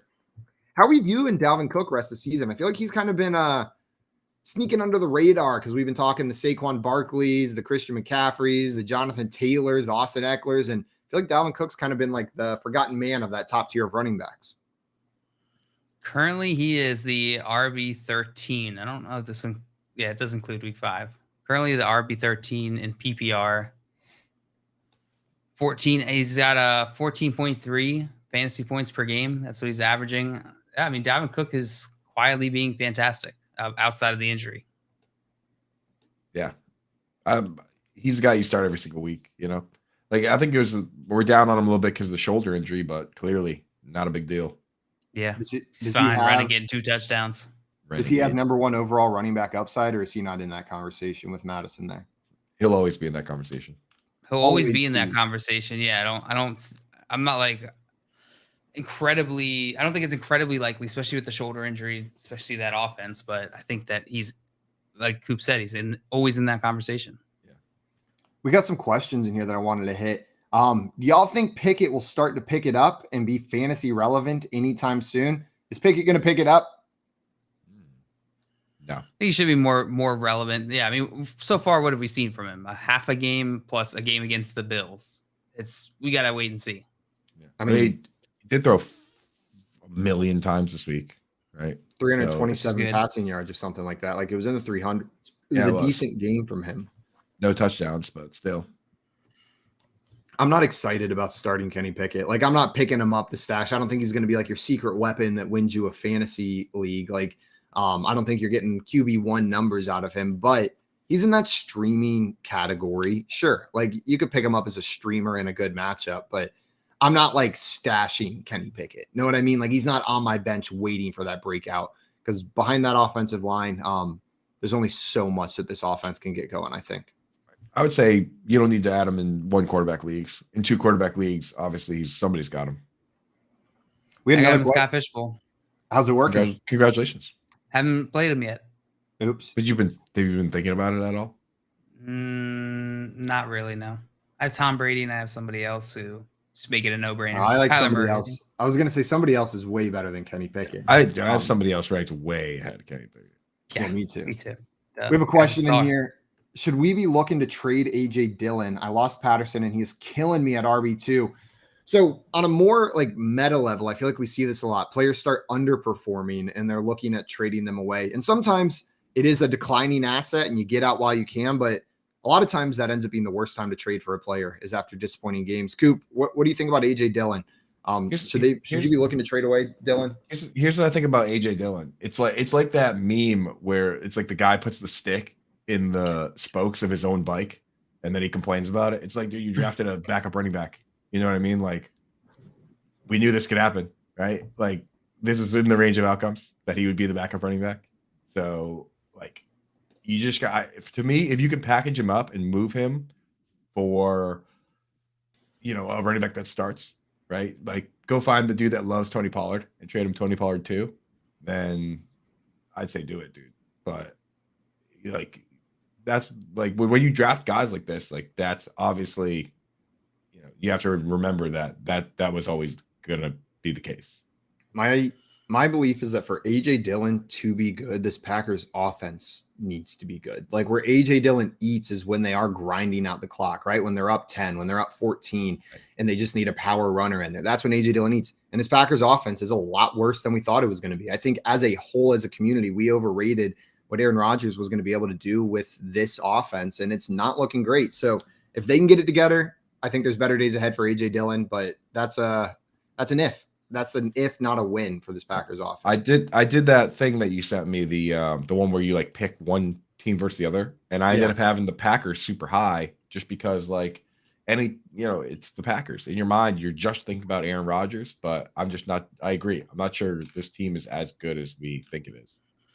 JJ Zachary sent out an interesting tweet in his weekly data dump tweets. He said, per next gen stats, AJ Dillon played a season low 31% of Green Bay snaps today. His previous season low was 50.8% in week 1. His target share has gone down each week this year. Week 17, 17%. I'm sorry, week 1, 17%. Week 2, 12%. Week 3, 9%. Week 4, 6%. Week 5, 0% target share. I think they should name the weeks after AJ Dillon's target share. Just like they should. This week is week 0. He should change that. He should change the name of that to the data dump on AJ Dillon. Yeah. Oh, Singer. Got him. Where's the Odell joke? Cue the Odell Beckham joke. Albert in here wanted to know Dillon or Kenneth Walker rest of season. With Rashad Penny out, it's probably Kenneth Walker. He's a starting running back. Walker for you as well, Coop? It's science. Yeah. Starting running backs are the guys that I want. Science says Walker. Guys, we're going to keep on breaking down these games, play a little bit of fantasy detective, and then Juan Carlos Blanco of RotoWire is coming on a little bit later today to talk some Monday Night Football with us. You're listening to the Front Yard Fantasy Morning Show here on Better Sports Network. Front Yard Fantasy with Simon, JL, and Coop. JL, I think this is the game everyone's been waiting for, and the moment in this game that we are probably going to have to talk about for at least the next 15 minutes. The Miami Dolphins took down the Buffalo Bills 21-19, and we got to talk about it. The play of the game, the butt punt. The butt punt. Punted straight into Trent Sherfield's abyss between his legs is where that booty football patootie. It was straight up there. It could not have been aimed better up that Tuchus. Like, he just went for it. Like, you look at the picture, shout out USA Today photographer that caught that image. Wow, moment of impact, and you can really see just how well aimed between the cheeks that ball was. And Craig said, did y'all see Mark Sanchez's tweet to the punter? I did. Mark Sanchez tweet, stay out of my lane, bro. That's pretty good. I love all these self-aware tweets yesterday. Mark Sanchez, Orlovsky, like they're just coming in and like poking fun of themselves. Yeah. That's pretty good stuff right there. Corey, Nando, and friends. Presented by Mayo Media on Better Sports Network. Speaking of TV, last night I tried to watch Aaron Judge. Did you watch the K-Rod broadcast? Yeah. So here's the thing. Look, I went to ESPN Plus and I'm like, I want to watch this K-Rod thing because they had Roger Clemens and they had Barry Bonds on. Bonds brought up when Clemens hit him on his piece of armor. And Clemens was like, oh, it was a strike, man. It was a strike. No, like, Clemens was like, if you wear, and I don't blame Clemens, if you wear that thing, right, that piece of armor, and you on top of the plate like that, target practice. I'm going to see if I can hit that joint. And Clemens, it was a strike. Get off the plate is basically what he said. Yeah, exactly. Get off the plate. Can you imagine the three of them? Like, you're Michael Kay, and you're sitting there with Barry Bonds, Alex Rodriguez, and Roger. Three guys who should be in the Hall of Fame and are not. Like, who should have been like first ballot, slam dunk Hall of Famers. That's the problem with the game. We should get them on the show. All three of them together on this show. That'd be cool. Corey, Nando, and friends. They're the friends. They're the friends. I mean, why not, right? They seem like nice guys. Lunch Money with Kyle and Ray, presented by FantasyGuru.com. I started watching the Jeffrey Dahmer series on Netflix last night, which I knew a lot. That looked pretty freaky, man. Is it as frightening and kind of eerie as it looks? Yeah, disturbing. Like, there's no. You think? He ate people, Ray. It better be disturbing. Well, to you. I know the story. He ate people and I murders. I knew, but I didn't know he was drunk all the time. And well, Ray, I mean, we've all been there. You get the munchies when you're drunk. That would be actually a defense in court. Your Honor, I was drunk the whole time. I was hungry and I needed food and my neighbor was there. Right. What am I supposed to do? I found he had like beer cans all over his place. There was a lot of Miller and Bud. I guess he was not only was a person of opportunity with the killings, he was a beer drinker of opportunity. Because I don't think you normally do one and the other. You should do one or the other. I don't want to tell AB or Miller how to do their business, but don't go marketing that Jeffrey Dahmer loves your beer while he was eating kidneys.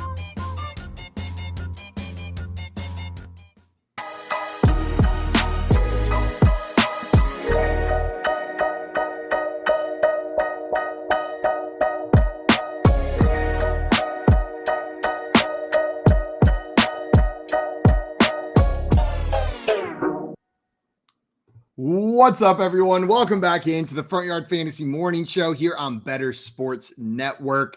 We were talking a little bit about Kenneth Walker after that Rashad Penny injury, AJ Dillon versus Kenneth Walker. And I see Fantasy Dog in there saying Walker's available on the waiver wire in a lot of 10-team leagues out there. If Walker's sitting there on the waiver wire, I'm probably throwing every last bit of fab I have at him. Like every last bit. He looked good. It looks like he's going to be the lead running back in that offense. You guys with me? If Walker's sitting on your waiver wire, are you top waiver priority, all your fab, whatever it takes to get him? This might be the big one, right? If you were sitting there with a Hundy spot, I'd say go for it. This might be the move. Or, Coop, I can't remember if this is something you've brought up. I feel like someone has brought this up regularly as like a favorite move.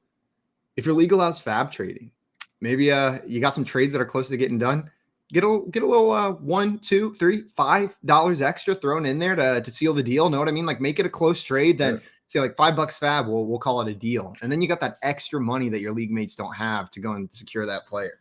That's my favorite move. You feel like a king. You feel like a god. Right? You're like Xerxes with your $102 fab. He's just gonna be sitting there at the end of the season, like $1.2 million fab. Yeah, don't even use it. Just sit on my pile of riches. He starts investing his fab, starts compounding. I can have anyone. At the end of the season, you're really Coop's really confused at the end of the year when they don't give the trophy to him and he has the most fab. He's like, guys, I collected the most money. Like, didn't I win? Like, I'm pretty sure I won this league. Rich, dude. Dog, and you're saying the fab god. Fab god. Can you write a Weird Al level of parody to Rap God called the Fab God and just do a full performance of it on the show? And just rap it as fast as Eminem does too. Yeah, 100%. Yeah. Do fast rap. I think I can do that. I'll just freestyle it. Perfect. You're gonna freestyle a Fab God parody of Rap God. Yeah, that sounds like it's gonna go well. Not a problem. Give me that beat.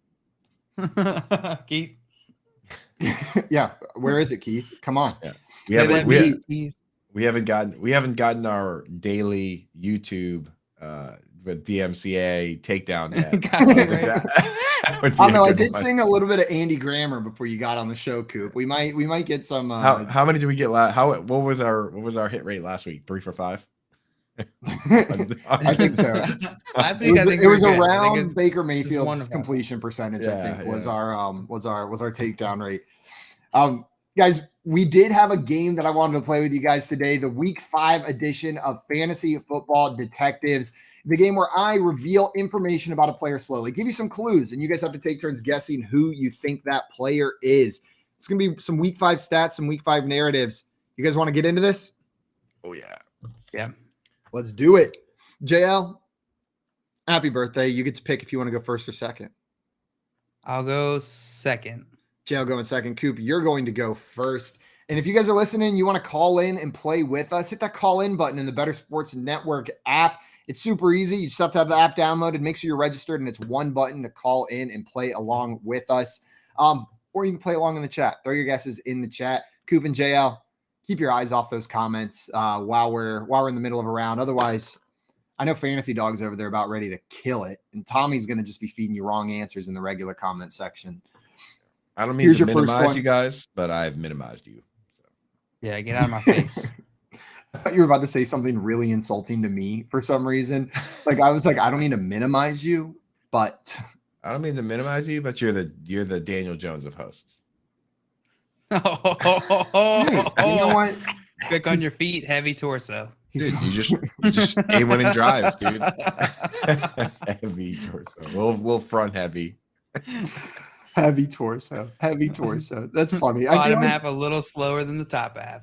have you ever had a doctor comment on your torso length? Like it's one of those things where it's just like, why do I have to now think about this for the rest of my life? Know what I mean? Like not once in my life did I consider the length of my torso until you said something about it. And now every time I look in the mirror, I'm like, that's a pretty long torso, isn't it? That's a little longer than it should be. Like my torso should be a couple inches shorter and my legs a couple inches longer. Now you have to picture your doctor like he's like, goes to the receptionist. He's like, who's my next appointment? And she's like, this guy Simon. He's like, oh, that's like the weird long torso guy, right? And everyone's like, yeah. 100%. Just picture that. Just picture that every.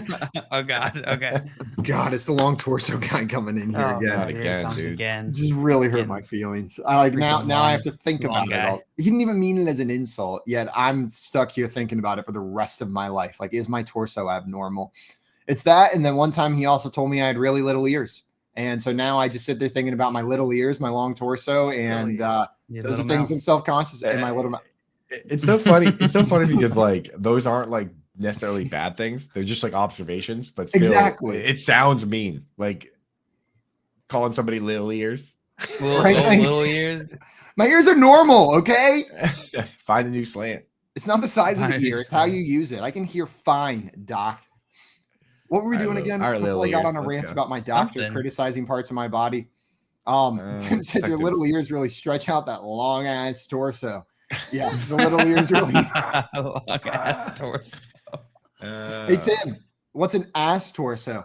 We are playing special right there. Yeah, that's Tim's favorite joke. Mouth them. We are playing fantasy detectives. I'm going to give you guys clues one by one. You're going to guess who that player was. Coop, you're going first. Here is your first clue. I had 10 receptions on 13 targets. This week? Week 5 edition. We're talking all week 5 stats. Yeah. 10 receptions on 13 targets. Was it?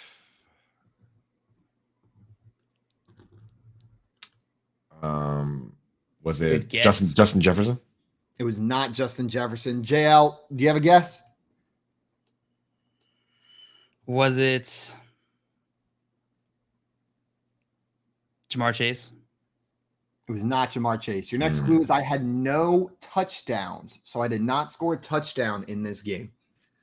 No touchdowns. 10 receptions. Does Coop go first? Yeah, Coop's got the first guess. I still continue to go. Round, and then in the next round, JL, you'll have the first guess. 10 receptions, no touchdowns, 13 targets. That's all the info you know so far. Is that stat line making you think of anyone, Coop? No, not quite. I'm trying to think of. I don't have it. Let's see what teams threw a lot. Was it Marvin Jones? It was not Marvin Jones. Great guess though. JL, what about you? You got a guess here for me? Yeah, I got a guess for you, Simon. I'm gonna go with Marquise Brown. It was not Marquise Brown. I like the guess though. I'm seeing some guesses in the chat. Keep on throwing them in there, and I will say none of you have it yet in the chat. So keep on guessing as we reveal more clues. Here is your next clue. I received 39.4% of my team's targets this week. So close to 40% target share for this player. I guess it wasn't the team that threw. It wasn't the team that threw a lot. Then they threw like no, yeah. If 13 is 40% of the targets, they only threw like 30. No, I don't know. I don't know the math, but it's not that much. Then you got a guess, Coop? Was it Mike Williams? It was Mike Williams. Mike Williams is absolutely Yes. correct, Coop. Nice pull on that one. Let's go. Mike Williams, 10 receptions, 134 yards, no touchdowns with a 39.4% target share. What'd you say, JL? Did the chat get it? Dustin got it at the last Dustin second. 748 came in there and got it. Nice job, Dustin. Fantasy dog, yes, Higbee. And Jacoby Myers, it looked like it was the other one. Then he said, no, he had a tutty. Yeah, Jacoby Myers Tutty, did have yeah. that touchdown. Rare Jacoby Myers touchdown. Patriots. So Diggs is wagon. a guess. Diggs had that touchdown. Devonta Smith is a guess. All good guesses. But Coop, you're going to get that point. Dustin got it slightly before you, but around the same time. Around the same time, Coop. JL, Well, you got the This is super smart, so that makes me feel good that I was almost as smart. John Luke, you ready for your next one? Yep. I'm a running back who was tackled twice for a loss this week. If you get this, just off that. Just twice for a loss? So like they had other runs, or those are just the two tackles that were for losses? Can't tell you that. You know he's not going to tell you that. I just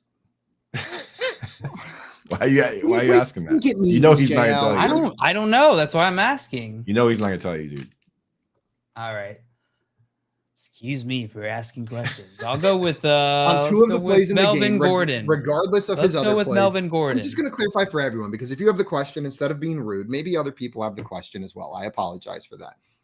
All I'm giving you here is that on two plays in this game, he was tackled for a loss. And those are the only times that he was tackled for a loss. I'm not saying anything else about the other plays in this game, but there were two times in this game that he was tackled for a loss. What was your guess, JL? Melvin Gordon. That is wrong. Coop, what do you think? You have a guess? Austin Eckler. It is not Austin Eckler. I had 17 rushing attempts in this game. So there's the other 15. 17 rushing attempts. Chubb. It is not Nick Chubb. Coop, you got a guess? I do. Was it Breece Hall? It was not Breece Hall either. Your next clue, my long rush was for 41 yards. Pretty long run. It's a pretty long run.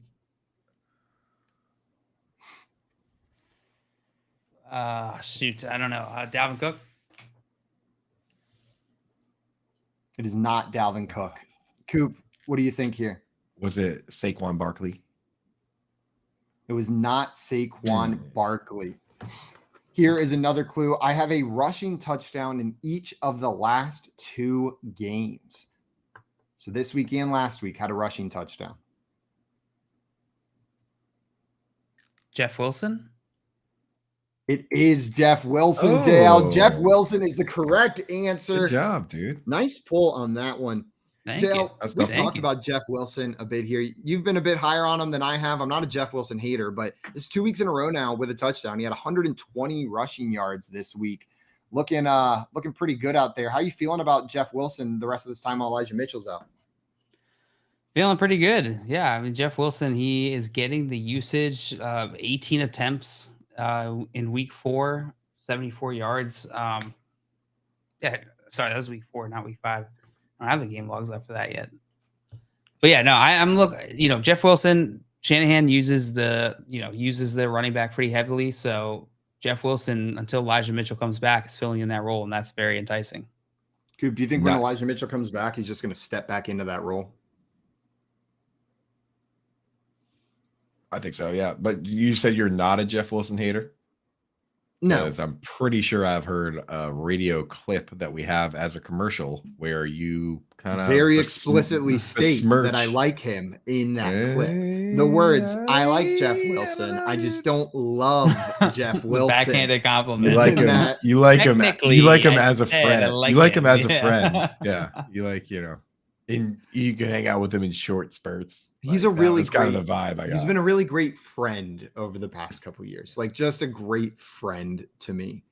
He's like a brother, really. He's like a brother is how I view Jeff Wilson. I don't trust Shanahan to answer your question. Never will. Never have, never will. Never have, never will. Never lost. Joe, you tied it up after that one, 1-1. Coop, you got the first attempt again on this next one. You ready? So ready. I had 20 rushing yards this week.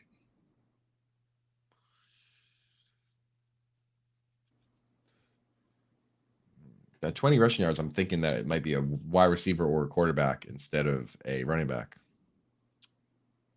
Was it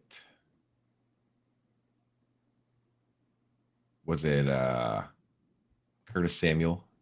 It was not Curtis Samuel. John Luke, you got a guess? Josh Allen? Is not Josh Allen. We got some guesses in the chat as well. Keep throwing those guesses in there.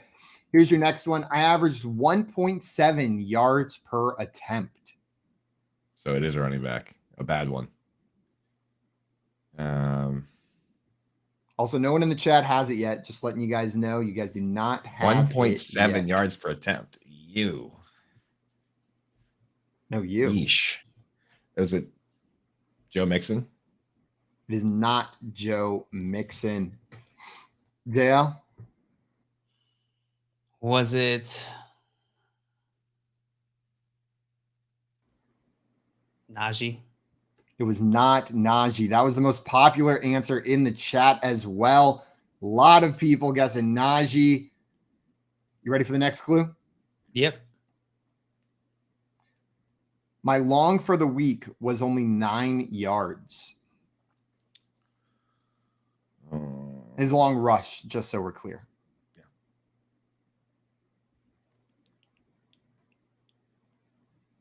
You got something for me, JL? I see you thinking there. Is it me? I thought it was Coop. Oh, it is Coop. I got something for you. I've been set. I could see you had something for me in your eyes. Was it Zeke? It was not Zeke. JL, you got a guess? Daniel Jones. It was not Daniel Jones. Here's another clue. The team spelled my last name wrong on my jersey. What? See, I was at this stupid wedding, so I might have missed that. Dude, so 1.7 yards per carry means that he got like 13 or 14 carries, right?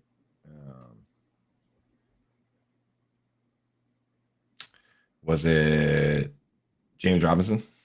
It was not James Robinson. JL, you know whose name was spelled wrong on their jersey? No. I'll go with Algier. It is not Algier. One more clue. You guys ready for one more clue? Yeah. Yeah. This was my first game back after injury. Was it David Montgomery?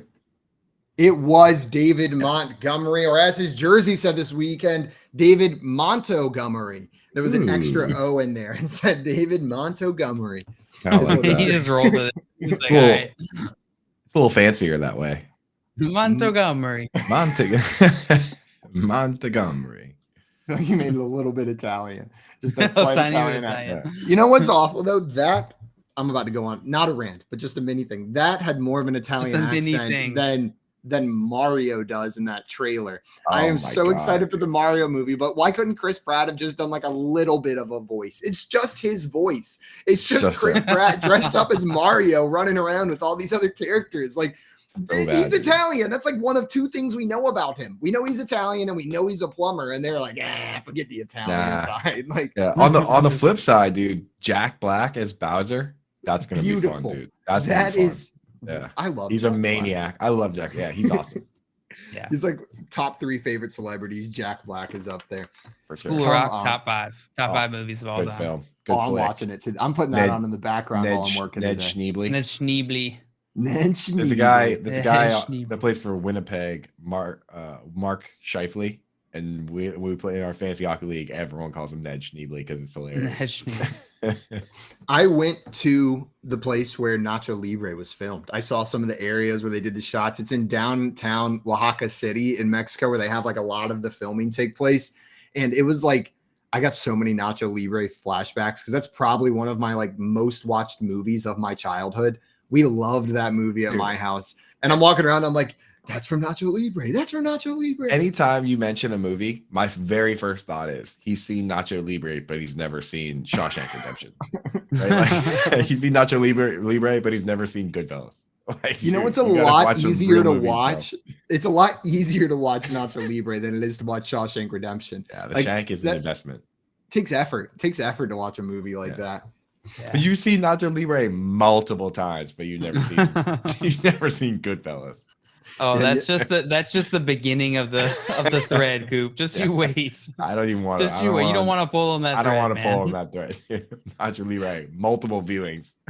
I'm 100% gonna watch Nacho Libre. I've never seen again Nacho before. Libre. What?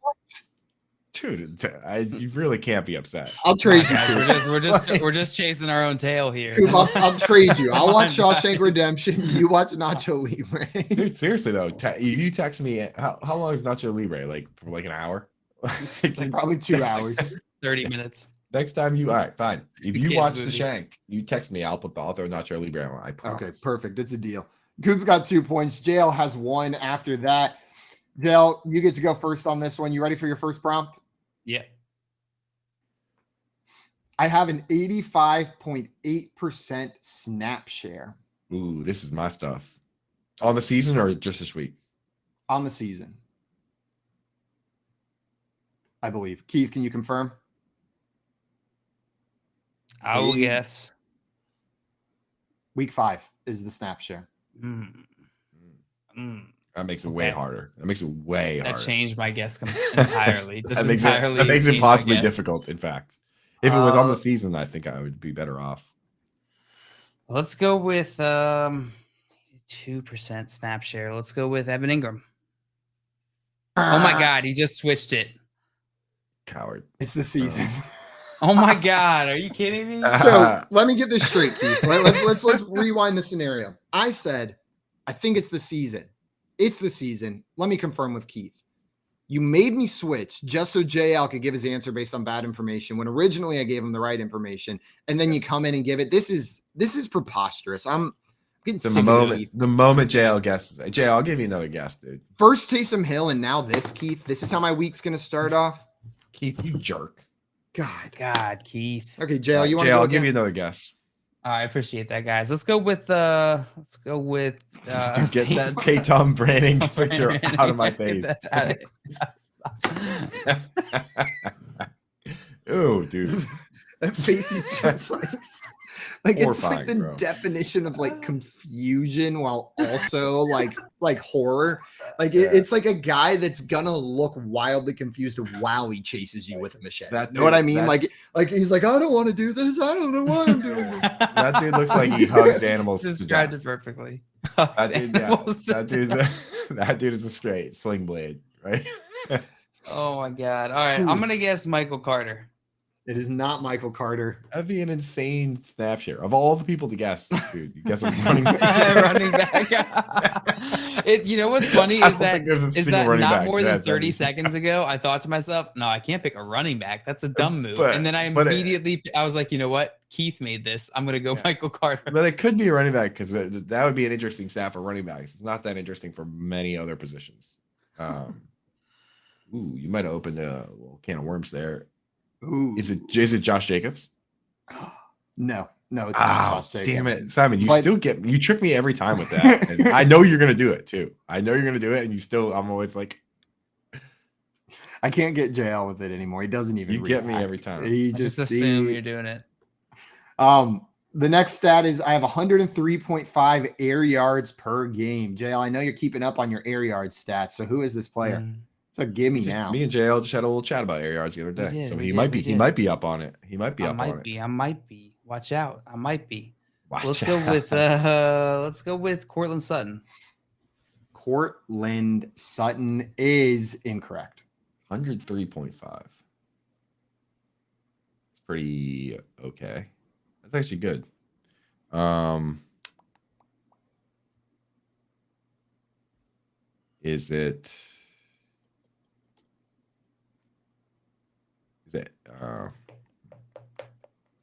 Is it Devonta Smith? It is not Devonta Smith. It is not Devonta Smith. Your next stat is I averaged 15.9 yards per catch in this game. In this game, this past game, week 5 game. I am pulling up the stats because I don't trust Keith anymore. Yes, 15.9 this week. Maybe it's for the whole season too. I highly doubt it, but it's definitely for this week. Could be a pretty fun coincidence. That's not what he's averaging per reception this season. So far we know 82% snap share. 85. 85.8. 85.8% snap share. And that's it. Under 3.5 air yards per game. Oh, yeah. You also know that. And now you know this past week, 15.9 yards per catch. Okay. Well, it's got to be one of two people. Deebo Samuel. It is not Deebo Samuel. Coop, you got a guess? All right, let's do a little thinking here. So he had more than 2 catches, or else that number would end in 0.5. They what? Say that again. Well, I'm just trying to do a little deductive reasoning. If he had only 2 catches, then his average would have ended in 0.5, right? So he had at least a few catches this week, and 15.9 means he had probably had at least a lot of yards.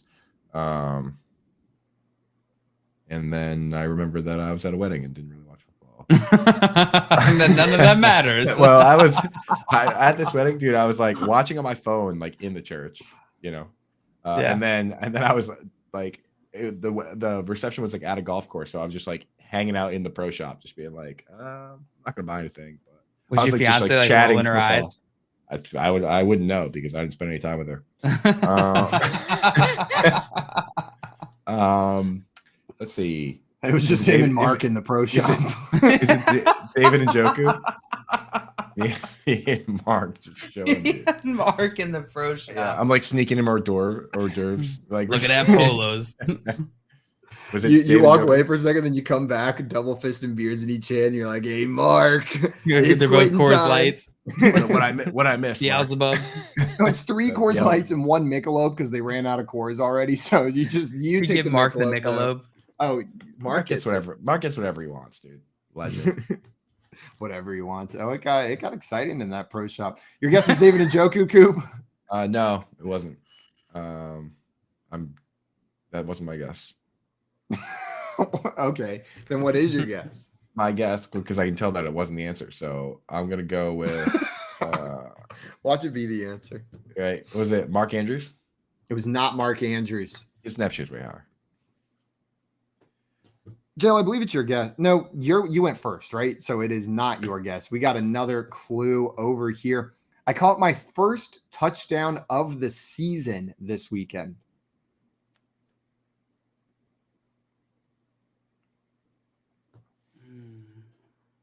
So is it my guess or JL's guess? It's JL's guess. My guess, I think. JL's guess. Was it? Oh, first touchdown of the season. Is it Lazard? It is not Alan Lazard. Coop, you got a guess? Was it Tyler Schlockett? It was not Tyler Yes. Schlockett. That is a good guess, though. Yeah. That is a good guess. One moment while I pull up this next clue. You guys got some players in mind that you're narrowing it down to? Yeah. Nah. Nah. Is it David and Joku? It is not David and Joku. I knew Here it is your next clue.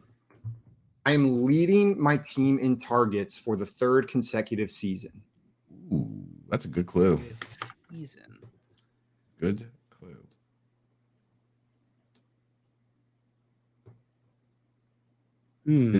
Jail's guess? It's my JL's guess. guess, yeah. Jail's above. Jails above. There it goes.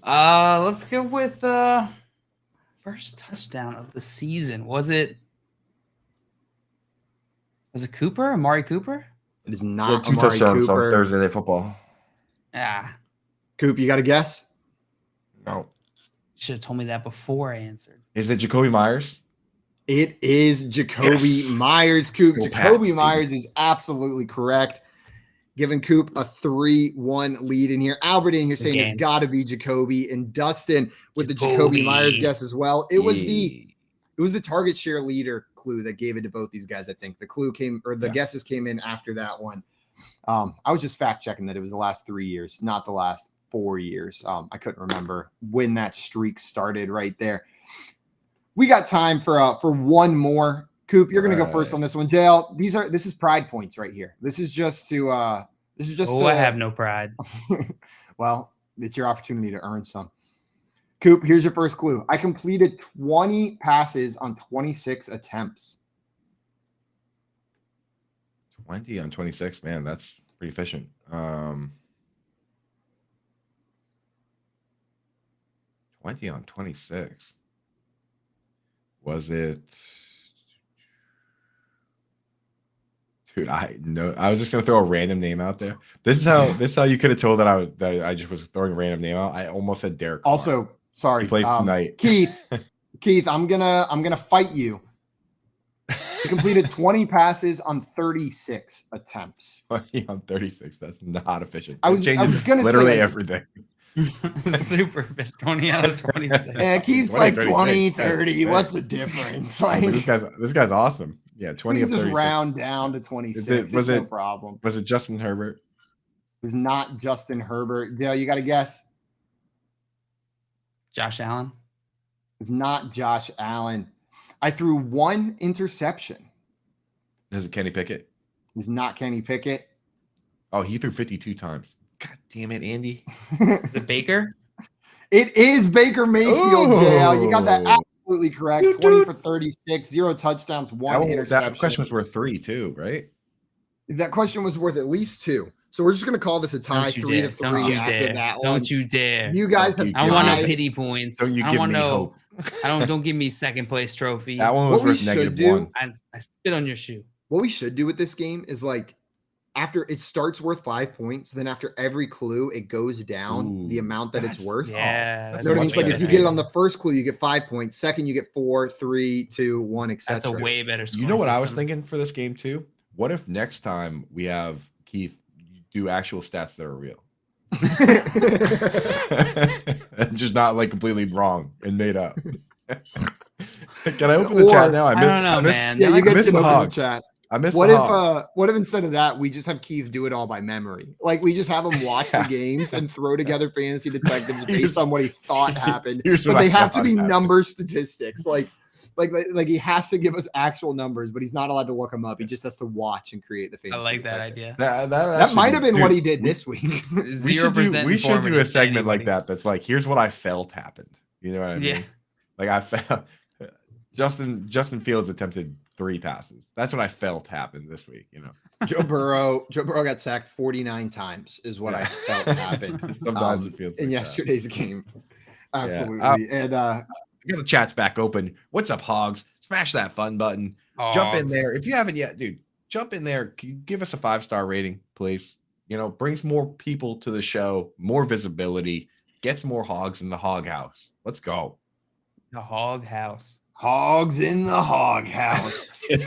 Dustin is saying I completed some passes out of some high number of attempts. That's incredible, Dustin. That's what we're looking for in a quarterback usually, is one that can complete some of those passes. While we're talking about Baker, I just wanted to ask you guys, is there any hope for Baker Mayfield, or are you giving up on this Baker Mayfield and Carolina experiment?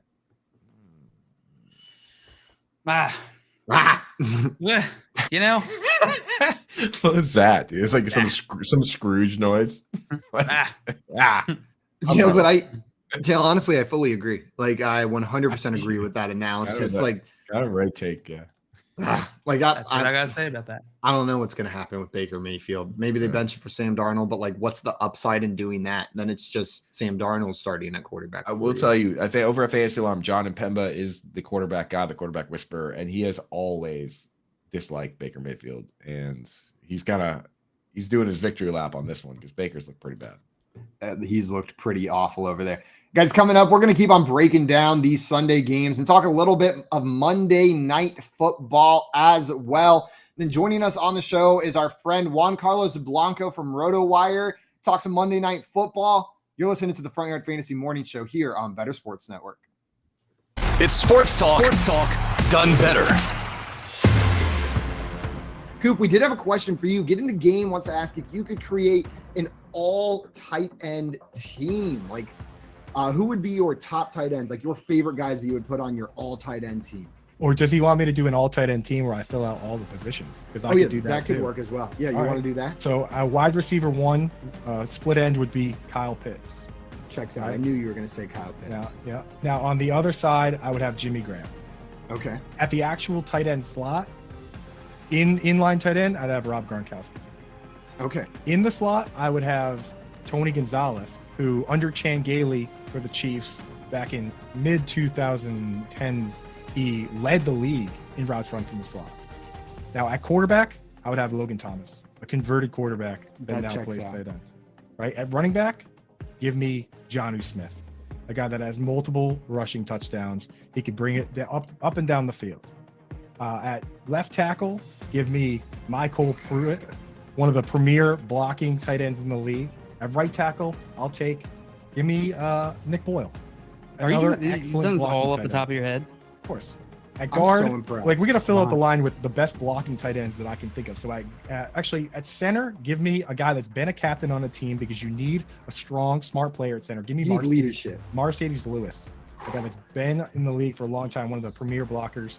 At guard, you're gonna want a little speed, a little heft. So I'll take a current guy, Albert Akwe-Bunam. I'll put him 6'6", 260. Put him at left guard. Have him do some swing routes. Have him run around. At right guard, I'll take. Give me Jason Witten. Just give me a big monster to throw in. Get him out of the booth. Throw down the run blocking. And can we put this in like a graphic? As my fullback, move tight end, I'm gonna go with a guy that's played a bunch of fullback. He's played a bunch of move tight end. Very underrated. Give me Chris Cooley, former Redskins tight end, move tight end, Chris Cooley. So that would be my all-time tight end offense. If you need now radio personality. I am in the DMV. I am so impressed. Not just like you didn't just pull out those names and you didn't stop after the positional guys. You said we're talking O-line here too because that's an important part of the offense. Coop, I could not put together a better all tight end team right now. Now put a full depth chart together. You'd be insane to do it. Punter. I feel like a maniac just having done that. Who's the punter and who's kicking field goals? Punter easily is going to be Algie Crumpler because right off the top best of my name head, I've ever heard. Kind of sounds like punter. Seems like he could boot the ball. Crumpler the punter. Crumpler punter. And then for kicker, we just want to have as many all-time greats on the roster. So give me Antonio Gates. Better Sports Network. It's sports talk done better.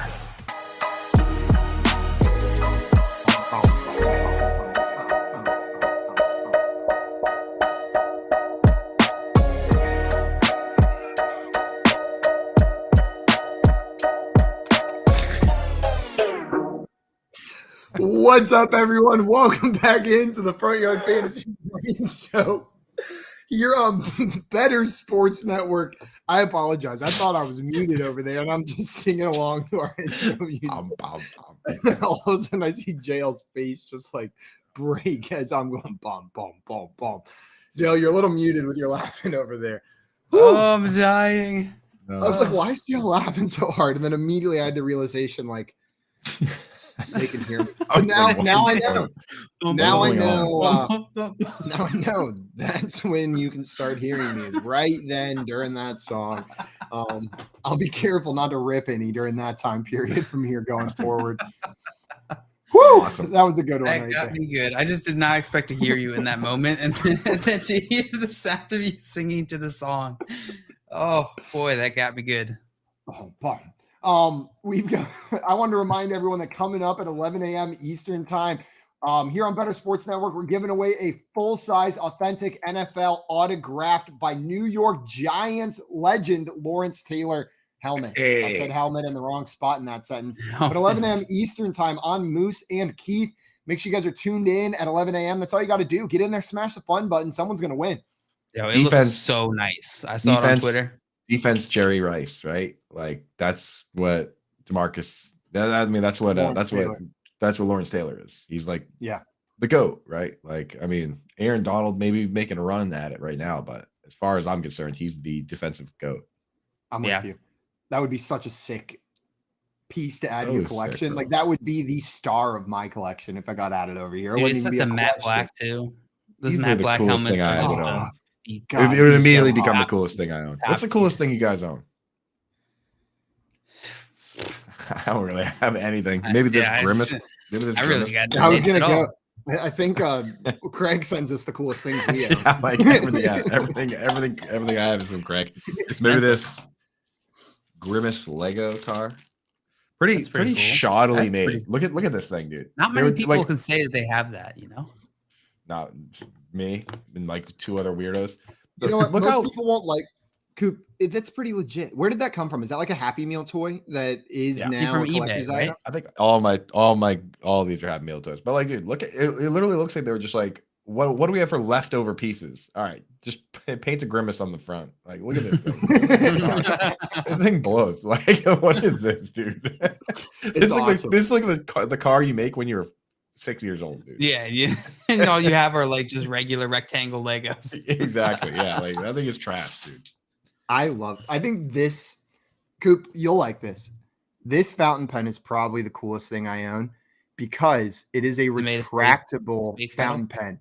So it has it's nib. If you don't know, fountain pens have nibs and they have to stay moist, so capped for them Yeah, to they work. do. So in God, order to make dude. a retractable fountain pen, the engineering that goes into making this nib so it can click in and out is unbelievable. That's probably the coolest thing I No own. saying moist nib on the show. Yeah, dude, I'll be removed in the chat. Moist nibs. Hey, I actually was going to text you the other day. Do you have any recommendations for? This might be blasphemy in your community. I don't know. I'm not in those Reddit streets, but do you have any recommendations on like rather than like Fountain pens. Fountain pens with the tips there, like the rollerball ones or the ballpoints? Whenever it comes to non-fountain pens, my preferred pen is the Uniball fine point pen, yeah, not a those roller are ball, nice. but it's like a fine point pen. That's my go-to. They're relatively cheap. The black cap is really nice too with the metal clip. Those are my preferred. There's the They make like there's a really pen- nice ballpoints. They do make really nice ballpoints. Absolutely. Yeah, like a hell- nice, hell I have a yeah, they nice do. Parker ballpoint pen that I really like. My dad gave it to me. It used to be his. I see in here, we got a question from Keith. Want to know if we have any collectibles. I think he meant sports collectibles, and we're over here going on about pens. My coolest jersey is probably not even hung up behind me, though. I've got an autographed William the Refrigerator Perry jersey, Chicago Bears William Perry jersey. That is probably my coolest collectible. That's sitting in my closet. I need to get that framed and hung up. But Clemson legend, defensive legend, and legend of fun in the NFL. Know what I mean? Like, he was just a fun dude. He's one of my favorite players. And I met him one time. I got some pretty cool bottles of bourbon. The problem is somebody keeps drinking them. Oh, So they're Evan Williams. so they're expiring assets. But I do have like, you know, a 15-year Pappy Van Winkle. Got a George T. Stagg, you know, a couple decent herbs. There we go. George C. Sag, yeah. I love that, Coop. That was like, you're on your way. That was a dad joke right there. That was like the class, like the waiter comes out to the table and they're like, oh, well, my food just disappeared. I must have dropped it or something like that. Like, Yeah, and like a completely clean plate, and you're like, I didn't like it. You know? Yeah, exactly. It's in the same category right there. My whiskey keeps disappearing. JL, I see that Higgins jersey behind you. Is that your favorite collectible, or do you have another collectible that you like? Probably. I got my Higgins jersey, and then right here we got the Justin Tucker signed mini helmet, which is pretty sweet. That's cool. newer. Just got that one recently. Sir You know what? The coolest collectible I ever Sir had that I Planet gave there. away to a friend for his birthday because I thought it would mean more to him than me. And I'm probably right, but now I regret that I don't own this thing. In the 4th grade at a Relay for Life event, I entered a raffle to win a Pete Rose autographed baseball. And I won said raffle, had a Pete Rose autographed baseball, then gave it to my friend for his 16th birthday because I thought he would like it more than I would because I wasn't a baseball fan. But gave away a Pete Rose autographed baseball over to my friend. That hurts. Pete Rose are they deserves worth- to be in the Hall of Fame. Baseball take. Also, I see Keith in there saying Pete Rose autographs are worthless. He signs too much. Is that true? I don't know anything about I'm less in tune on the baseball collectible side than on the sign slut. He does sign a ton, and he also likes to. I've noticed he also likes to write like little jokes and stuff on the balls. Like I've seen a lot of signatures that say like, "Sorry, I bet on baseball," or like, you know, like just like a bunch of different like little stupid things. I like Scott Fish says, I have an autographed Joe Webb card. Him and Josh Allen are the only two to win Tuesday night NFL games in the Super Bowl era. So you got two people to win a Tuesday night game in that Super Bowl era. Top two. Pretty cool over there. And Tommy, Ernie said he charges extra for those messages to write on the ball. Is that true? Dude, if Earn Dog said it, I trust. It's gotta be true. The Earn Dog says explicitly, and I don't trust a single thing that Keith says.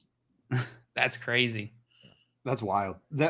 Not crazy that Coop doesn't trust Keith, right? Crazy that he charges extra for those little messages. Yeah. Okay. Yeah. Just If Earn Dog says it, there's no question that it's 100,000% true. 100,000%. Makes sense. I'm loving the idea that like Pete Rose signs so much that they're now worth less. Know what I mean? Like it seems impossible for one human to sign so many things in their time that there is an abundance, a surplus, right? That they're like he has created a surplus of Pete Rose signatures. Like, what percentage of this man's life does he spend signing things then if there's truly a surplus? Like, I could create a surplus of my signature pretty quickly. You know what I mean? Yeah. Like, I sign one thing, there's a surplus of my signature compared to the market. Like, for what I've always said? I always wish that whenever you die, you get to like go up and just see all of the statistics. Like this is whatever afterlife you're in, you get to see all the statistics of your life. Everything like just menial or trivial. Like how many times did you clip your toenails? How many times did you scratch the top of your head? How many liters of Diet Coke did you drink? How many times did you sign your signature? It's crazy. Wow. Pretty decent amount. I want to know the total length that my toenails grew in my life. Know what I mean? Like I want 15 miles. I want to know the distance of my toenail growth. Like what? 17 miles of toenails. Dibs on that band name. Tommy and you said, how many times have you seen Nacho Libre? Yeah, we could keep track of that. How many hours have you spent watching Nacho Libre, dude? That's a sad number, Simon. That number for me is 0. Okay, you can say that's sad. But whenever you see Nacho Libre, you're gonna regret saying that's sad because that movie is a treat. It's a pleasure to watch. I'll watch it when you send me a screenshot of your TV with Shawshank Redemption on it. Sorry, JL. Anything else we had on the schedule for today? Any other work getting done? I got to watch Shawshank Redemption as soon as this is over. So that's fair. Yeah, solely so we can watch Nacho Libre. 3 hours of watching it, and then like at least a half hour of emotional recovery time. That's wild. For me or for you after Nacho Libre? Probably both, dude. Probably both. Scott said if your answer is over 92 minutes, your life took a weird turn for Nacho Libre. I feel like even making it the full 92 is an accomplishment. What did it get in Rotten Tomatoes? Nacho Libre. I bet it got a high score. It's like the Eagles this season of movies. I think people are still underestimating it a little bit. It's a little bit underrated, but it is such a good movie. Jack Black got a 40 it in there. A 40 on Rotten Tomatoes. Well, they don't know what they're talking about. They don't even know what they're talking about. Audience slightly better. 54. Oh no, that's not good. Well, sometimes art isn't appreciated, Coop, whenever it's created is what goes on. A true artist isn't always appreciated in his right after the show. Simon's gonna be in there up in those comments, dude, being like, this movie is art, like trying to juice the score a little bit, dude. What's the worst movie you guys have seen? Now You See Me Too. No question in my mind. That is the number one worst movie I've ever seen in my entire life. Open Water. God. What'd you say? Which one? Open Water, I think it's called. Oh, dude, that movie. It's the one where they go scuba diving and get left out at sea.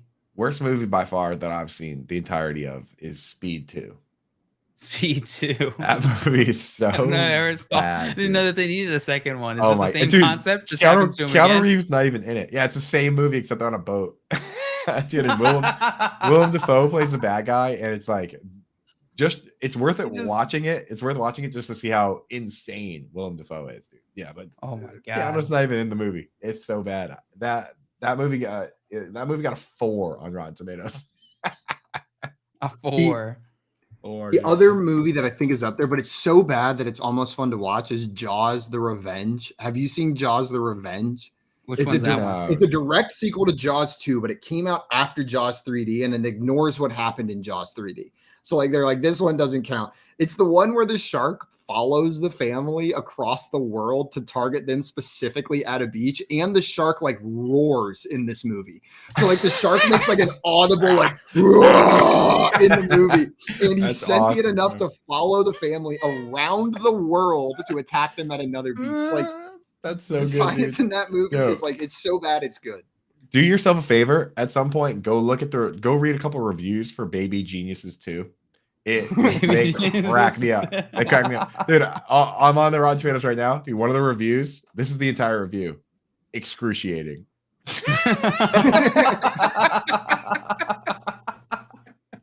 Like, dude, Baby Genius. Baby Genius 2, dude. Yo, Baby Someone Genius went to their Blockbuster, rented Baby Geniuses 2, went home, loaded that bad boy up, and then was like, "Wow, this sucks." This movie has a straight up 0 on Rotten Tomatoes. Yo, one of the top user review. What in the holy mother of God did I just watch? That's so good. Was that for the Colts Broncos game or Baby Geniuses 2? Same. The same. Excruciating. Dude, another review. Unspeakably ghastly. Unspeakably ghastly.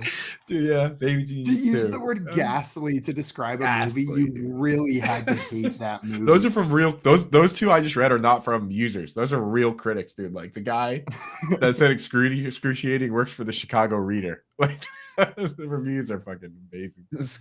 Scott Fish said, Simon, but Now You See Me 2 answered all our questions from Now You See Me 1. Dude, wow. How have you seen Now You See Me 2, but you've never seen Goodfellas? Are you kidding me? That is a mistake. You're right. I say to this day, I don't regret most choices in my life because they led me to where I am, right? Like they led me to where I am. They led me to the person I became. Most of the mistakes I made had a lesson learned with it. The only thing in my life I truly regret, like have true regret over, is paying $17 to go see Now You See Me 2 in movie theaters. I will never get that time or that money back, and I gained no life lessons from it, no experience. Like there's nothing I'm a better person for because I made that mistake. I'm just $17 poorer, and I'm gonna like have an hour and a half of my life that I will never get back. That's an hour and a half of my life that whenever I'm dying, I have to think about that I spent it watching Now You See Me 2. Dude, that movie came out in 2016. You were an adult when you made that decision. I know. And it's the gift that keeps on giving because you're still talking about it. You're still giving it time. God, it's just awful. It's absolutely awful. Guys, we have our friend Juan Carlos Blanco coming up shortly, and we're going to preview this Monday Night Football game for you. You're listening to the Front Yard Fantasy Morning Show here on Better Sports Network. Collectible moments. Everybody up here at U.S. Cellular. Sox 5 runs, 6 hits. The 2-1 to Bartlett. Swing shot to short. Ramirez has it, throws. Burley picks a perfect game. His second no-hitter. People going crazy here at U.S. Cellular. He's mobbed by his teammates. A perfecto. Now there's a steal by Bird.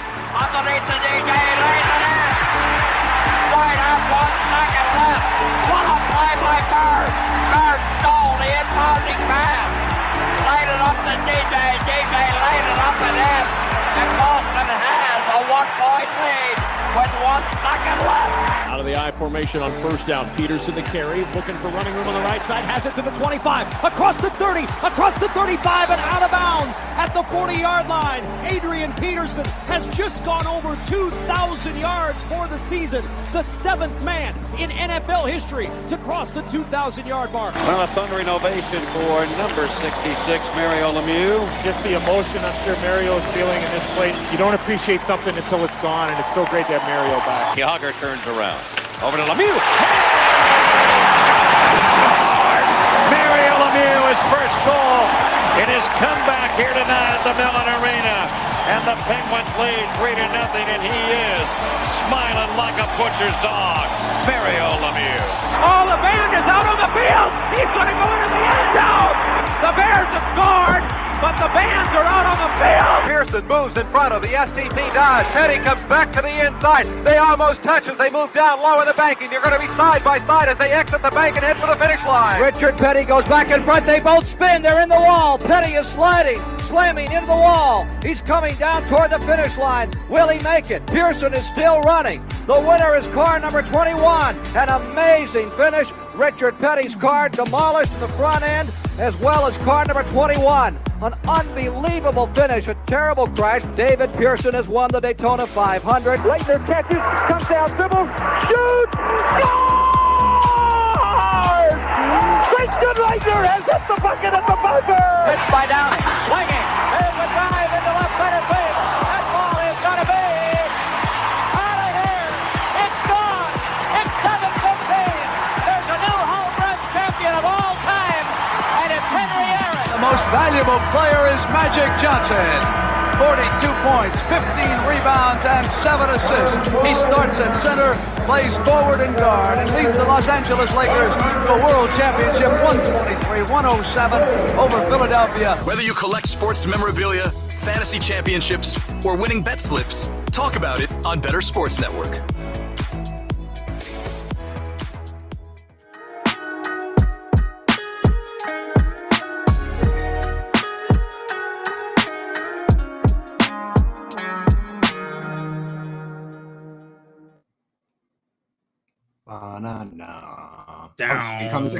What's up, everyone? Welcome back into the Front Yard Fantasy Morning Show here on Better Sports Network. Joining us right now, we've got Juan Carlos Blanco coming up to talk some Monday Night Football with us. Juan Carlos Blanco is an analyst who covers the MLB, NFL, NBA, CFL, and USFL over at RotoWire and the Game Day. Juan, thank you so much for joining us today, my man. Thanks a lot for having me, guys. I know I've had some technical issues on my end, so I appreciate your patience and glad to be here. Happy to have you, man. Happy, bro. Absolutely. We got a fun game going on tonight. The Kansas City Chiefs and the, I almost said Oakland Raiders. They are the Las Vegas Raiders facing off tonight. After a bunch of lower totals this week, I feel like the totals set by Vegas were a little bit lower. 1 p.m. games outperformed. This is the only one above 50 points. We're sitting at 51.5 points, a 7.5 point spread in favor of the Chiefs. Juan, I know you like to put out articles with some of your favorite bets for these games. We got this Monday Night Football game coming up. There's a lot of exciting pieces in it. Do you have any prop plays or bets that you're really tuning in on tonight? Yeah, I had a few actually just diving into it last night that I really leaning toward a pretty much a high scoring game, at least on the Kansas City side. I really liked, first of all, Mahomes. I do like him to have a big game. I mean, I was looking at just what he did last year in both games against the first one. I mean, he kind of just blew it out of the water. 5 touchdown passes, I think, in that first meeting last year with Vegas. And although he may not have Smith-Schuster now that, he hamstring injury, I guess, popped up on Saturday for him, so he might be limited. But the way he's been able to kind of just keep his stride without Tyreek Hill this year has been really impressive so far. For the most part, they had a little bit of trouble in the Colts game, but overall, he's just been really impressive in the sense that he really hasn't missed much of a beat and kind of acclimated to these new guys pretty quickly. So I like it on the higher scoring side, at least for KC. Like I said, I don't know about that 7. I think it's a 7.5 point spread right now. They definitely have the capability to cover it, and they certainly blew that out of the water last year both times. So I think that's in play as well. But I like a couple parlays, for example, like the Chiefs money line with the Mahomes over the yardage of like 290. I think he's at, or 291.5 in a lot of places. To throw over 2.5 touchdowns, I like that as well for a couple of reasons that the metrics seem to be pointing me in that direction. Yeah, Patrick Mahomes right now on FanDuel's. Oh, sorry, go ahead, Coop. It's funny. Patrick Mahomes is good. Tyreek Hill is also good. Like, we sometimes you think like when you break these two guys up, it's like, okay, one of them's got to be the guy, and the other guy, was only good because the other guy. Yeah. I guess it turns out both guys can be good.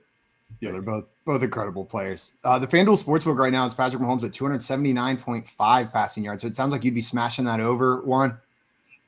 Oh, yeah, exactly. And if that's the case, I mean, I think for some reason I had the 290 number in mind. But, yeah, absolutely, I think I would. I mean, the Raiders really haven't been tested the way they're going to be tested against him. And he's been able to adjust to whatever he's had to deal with in terms of personnel losses and so forth. Travis Kelce had a huge game last year, the first game against Vegas as well. So I can definitely see him, stepping in and stepping up. if Smith-Schuster is down. And you have the rookie Sky Moore is there, McCole Hardman. He's got plenty of guys to kind of pivot to if he needs to. So Patrick Mahomes' passing yards so far through these first 4 weeks, he's only hit that total one time, and it was in week 1, 360 yards in week 1. All the other totals are below that number, the 275 number that we're looking at for this game. But it sounds like you like this matchup against this Raiders defense. Sounds exploitable, and hopefully the Raiders can get something going on their side to force Patrick Mahomes to have to keep slinging that ball around. Yeah. I mean, it's funny with Andy Reid and Mahomes, and that's not even always necessary for the opponent to be, clicking on all cylinders for them to keep throwing anyway. But it does definitely help that cause. And, on that end of things, I mean, I like a couple of Raiders props as well that I had written up. One of them was just Davante Adams as an anytime touchdown scorer. That's a good bet pretty much any week that he's on the field. But in addition to that, and looking a little deeper into the numbers, the Chiefs have given up, at least going into week 5's games, they had given up the most red zone receiving touchdowns of any team, 10 touchdowns overall to receivers in general as well. And Adams is already, unsurprisingly in the red zone, he's already a usage monster there. I think 13 targets already through the first 4 games. So the last couple of years in Green Bay, just for perspective, he had 28 apiece, I think, in each of those 2 seasons. So he's already well on pace to kind of blow past that as well.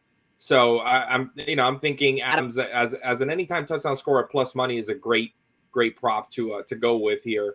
And Josh Jacobs, I like his receiving yardage prop too, just based on the fact that you've got a run defense in Kansas City that's actually pretty good. They've been shutting down the run at a league best rate in terms of yards per game allowed going into week 5. So I think they're going to have to pivot a lot to maybe some short passes instead of the run. Last year, I believe it was 40 yards total for Jacobs on the ground on 16 carries in the 2 games against Kansas City. So he didn't get very far, but he had 10 catches, I think, overall or thereabouts. So I like that receiving yardage prop. I think it's like at 18.5 or something like that when I looked at it last night.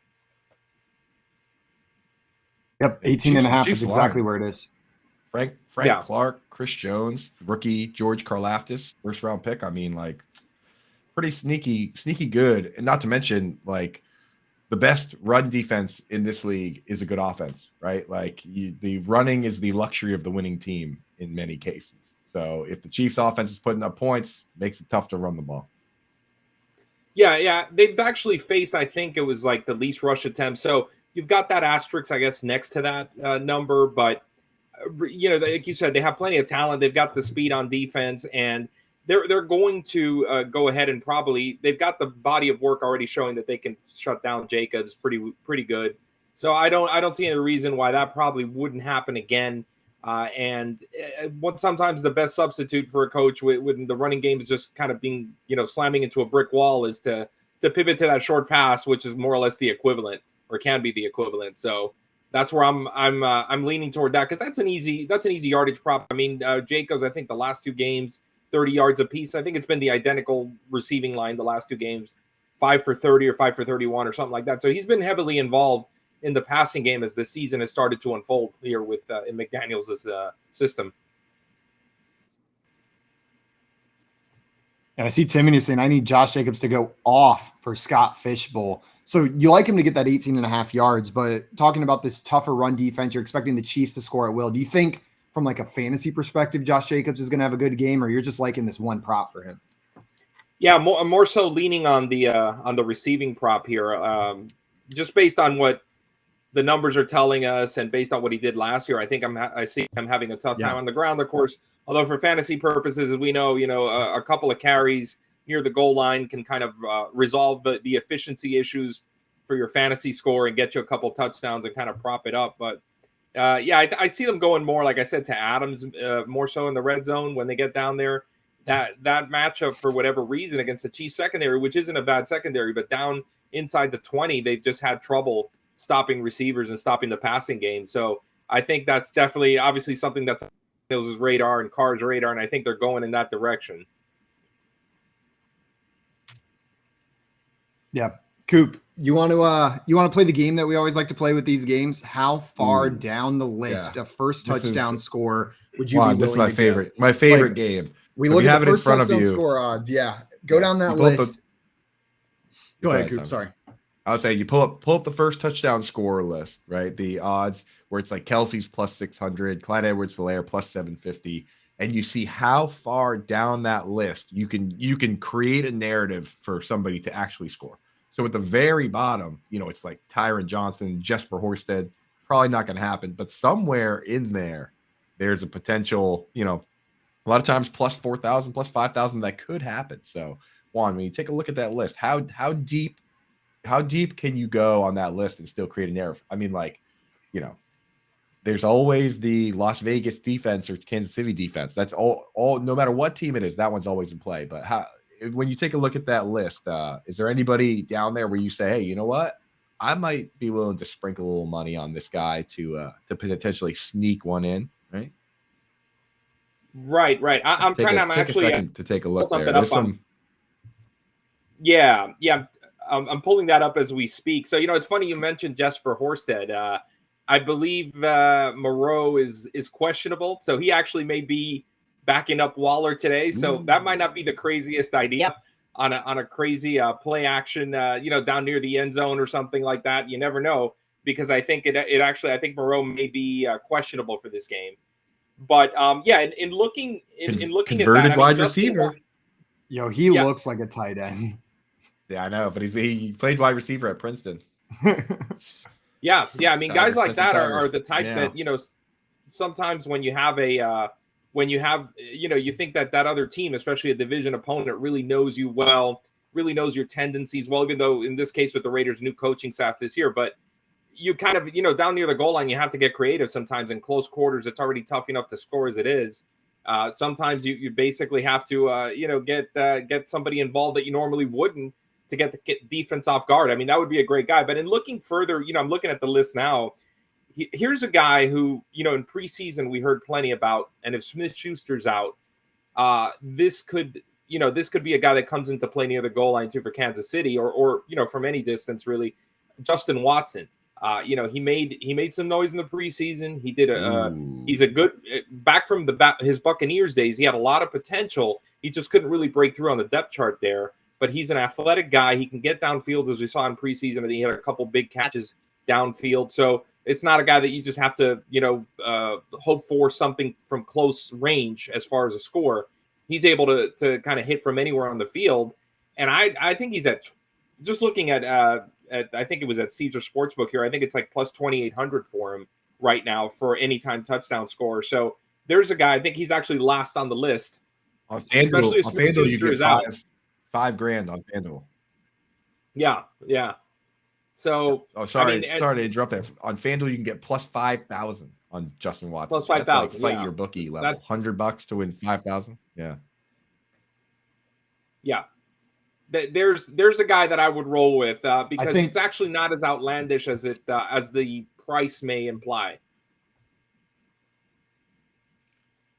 The other one that jumps out at me, Tommy actually mentioned it in the chat. Like if we're talking just long shots down here, though, Zamir White is at plus 6,000 to be the first touchdown scorer on the FanDuel Sportsbook. They're starting to work him in a little bit more. That's one that jumps out. And then the other one a little bit higher up. We've seen Jody Fortson do it twice this season. 1 catch, 1 reception, 1 touchdown.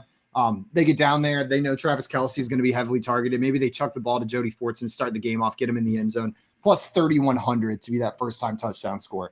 So those are the two that stand out to me, Zamir White and Jody Fortson. What about you, Coop? Any on there? Go big, bro. Jakob Johnson. Plus 14,000. I don't even got 1 carry on the season.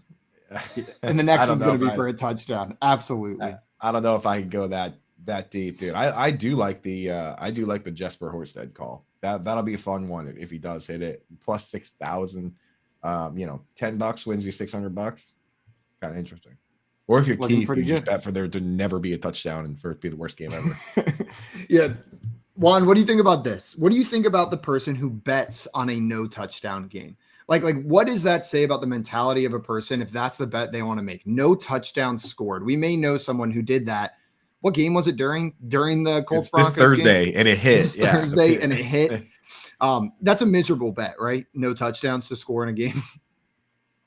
Yeah, it gives you. I mean, it's usually with any of these bets, you're rooting for some kind of offense. Obviously, in most cases, which is by nature an optimistic way to view football.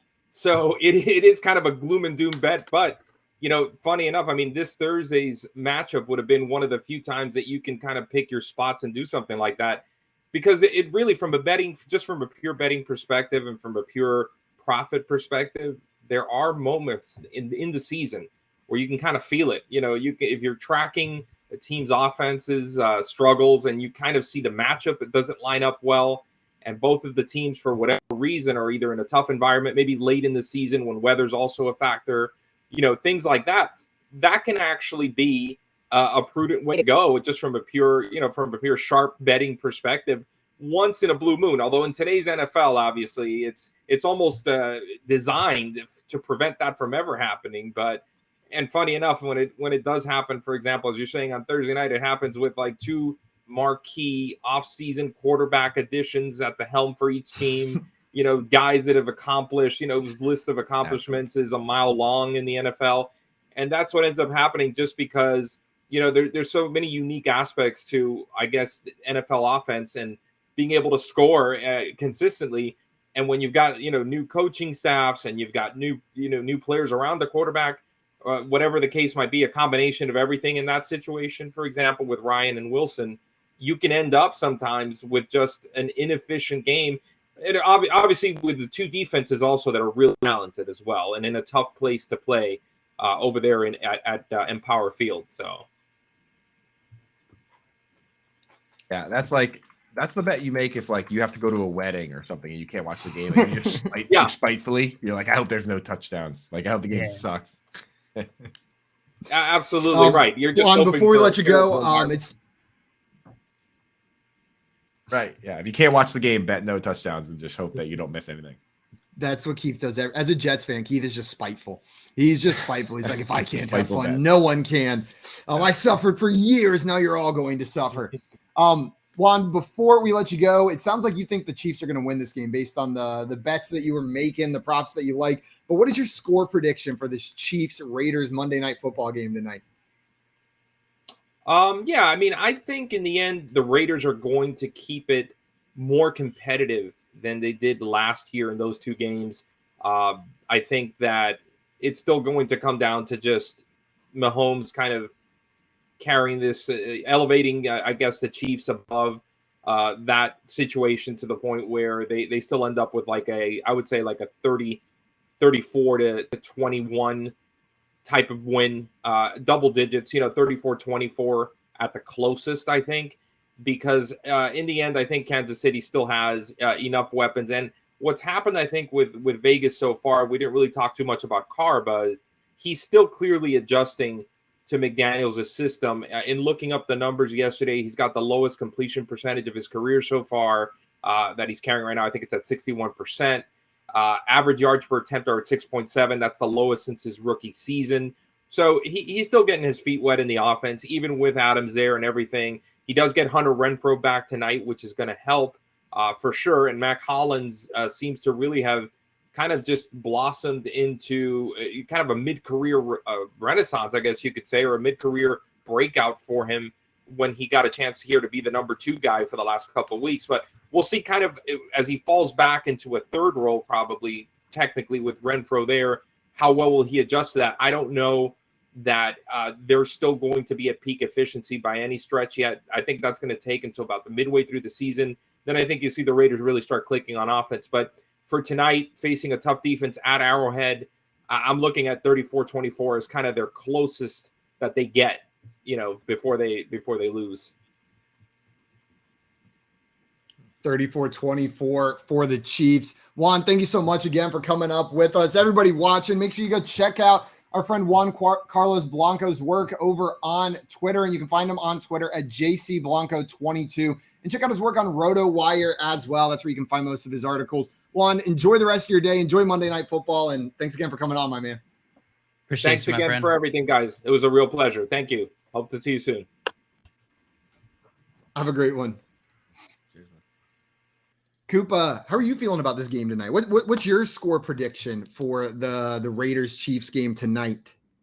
Well, I saw Tommy in the chat going, branching out a little bit. He thinks the Raiders are going to win. Interesting, Tommy. No, interesting call by him. The biggest Raider fan that I've ever seen says the Raiders win tonight, but I'm going to have to pick the Chiefs to win. I think that I like what Juan said there about the Raiders keeping it close, maybe hitting the over, which would be fun. But I think that Chiefs somewhere in the high 20s, maybe like 28, and the Raiders maybe 25. I think something like that would be pretty reasonable. 28-25. I got a feeling. I just got like a vibe, and it's not one that I'm going to bet on, but I think the Raiders are going to pull up this victory tonight. I think this is like they're sitting at 1-3. I don't think this team is as bad as their record looks. It's a division game. We've seen weirder things happen. I'm going to take the Raiders to win this game, and I think it's going to have to be a little bit lower scoring in order for that to happen, right? I think the Raiders are going to have to get Josh Jacobs going. So I'm going to say that the Raiders win 21-17 in this game tonight. It's going to be 21-17 for the Raiders. Damn. I'll take the Chiefs in this game, and I'll say Chiefs win 31-27. I think this ends up being a good game. 31-27 Chiefs for JL. I'm writing all these down. And Coop, you said 28-25 Chiefs, right? Yeah. 28-25 Chiefs is what Coop said over there. I saw Paywall in here said, hi from Bali. It's almost 10 p.m. here. Whoa. Well, you fancy little devil. What you doing out there? Bali, you fancy man. Is that full 12 hours? It's almost 10 a.m. here. Huh, that's wild. Clocks are so crazy, time zones or whatever. We got Hal in the chat saying, I'm down 40 going against Waller. I have no one going, so there's still hope, right? Yeah. Surely there could be a 40-point stack correction and Waller scores 0 points. You absolutely got this, Hal. I did see a comment in the chat earlier asking us about that hit on Tom Brady that was called roughing the passer. I know we're wrapping up here, but I just wanted to talk about it. Yeah, Grady Jarrett with a just textbook bringing the quarterback to the ground, but was called with roughing the passer, kept that Tampa Bay Buccaneers drive alive, preventing the Falcons from getting the ball back with a chance to win that game. Did you guys see that roughing the passer call? Do you think that is just them protecting Brady? Like, that's what people are screaming, right? They're screaming like, if it was any other quarterback, they wouldn't have called that. Like, do you think that's the case? That's what we're seeing there? No, I think they do it with Aaron Rodgers too. I wasn't in the pro shop. I have to pull that one up because I wasn't in the pro shop for that one.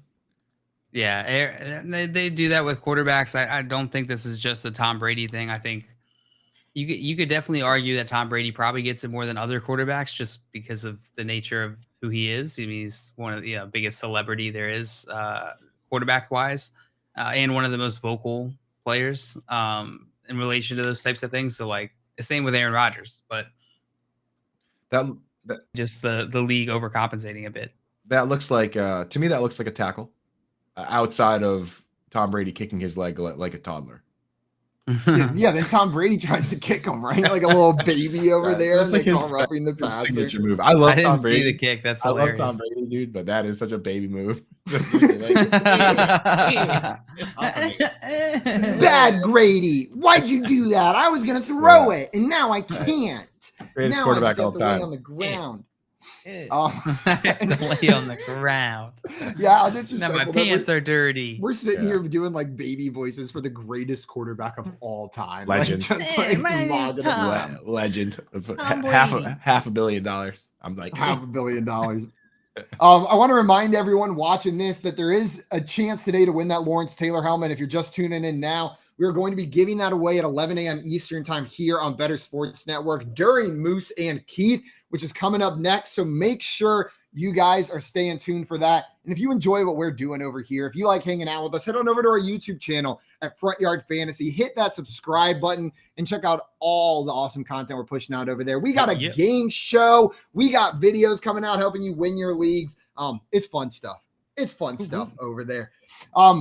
That's going to be it for us today, though, everyone. A reminder, stay tuned here on Better Sports Network. Keith and Moose coming up next, followed by Lunch Money presented by Fantasy Guru. Then we've got Corey Nando and friends on right after that. It's a full day, a full Monday of programming, getting you ready for some Monday Night Football. Until tomorrow morning, though, we are out of here. Enjoy the rest of your Monday. Kick off the week with a bang. We'll see you guys tomorrow morning. Bang, bang. Bum, bum, bum, bum, bum, bum.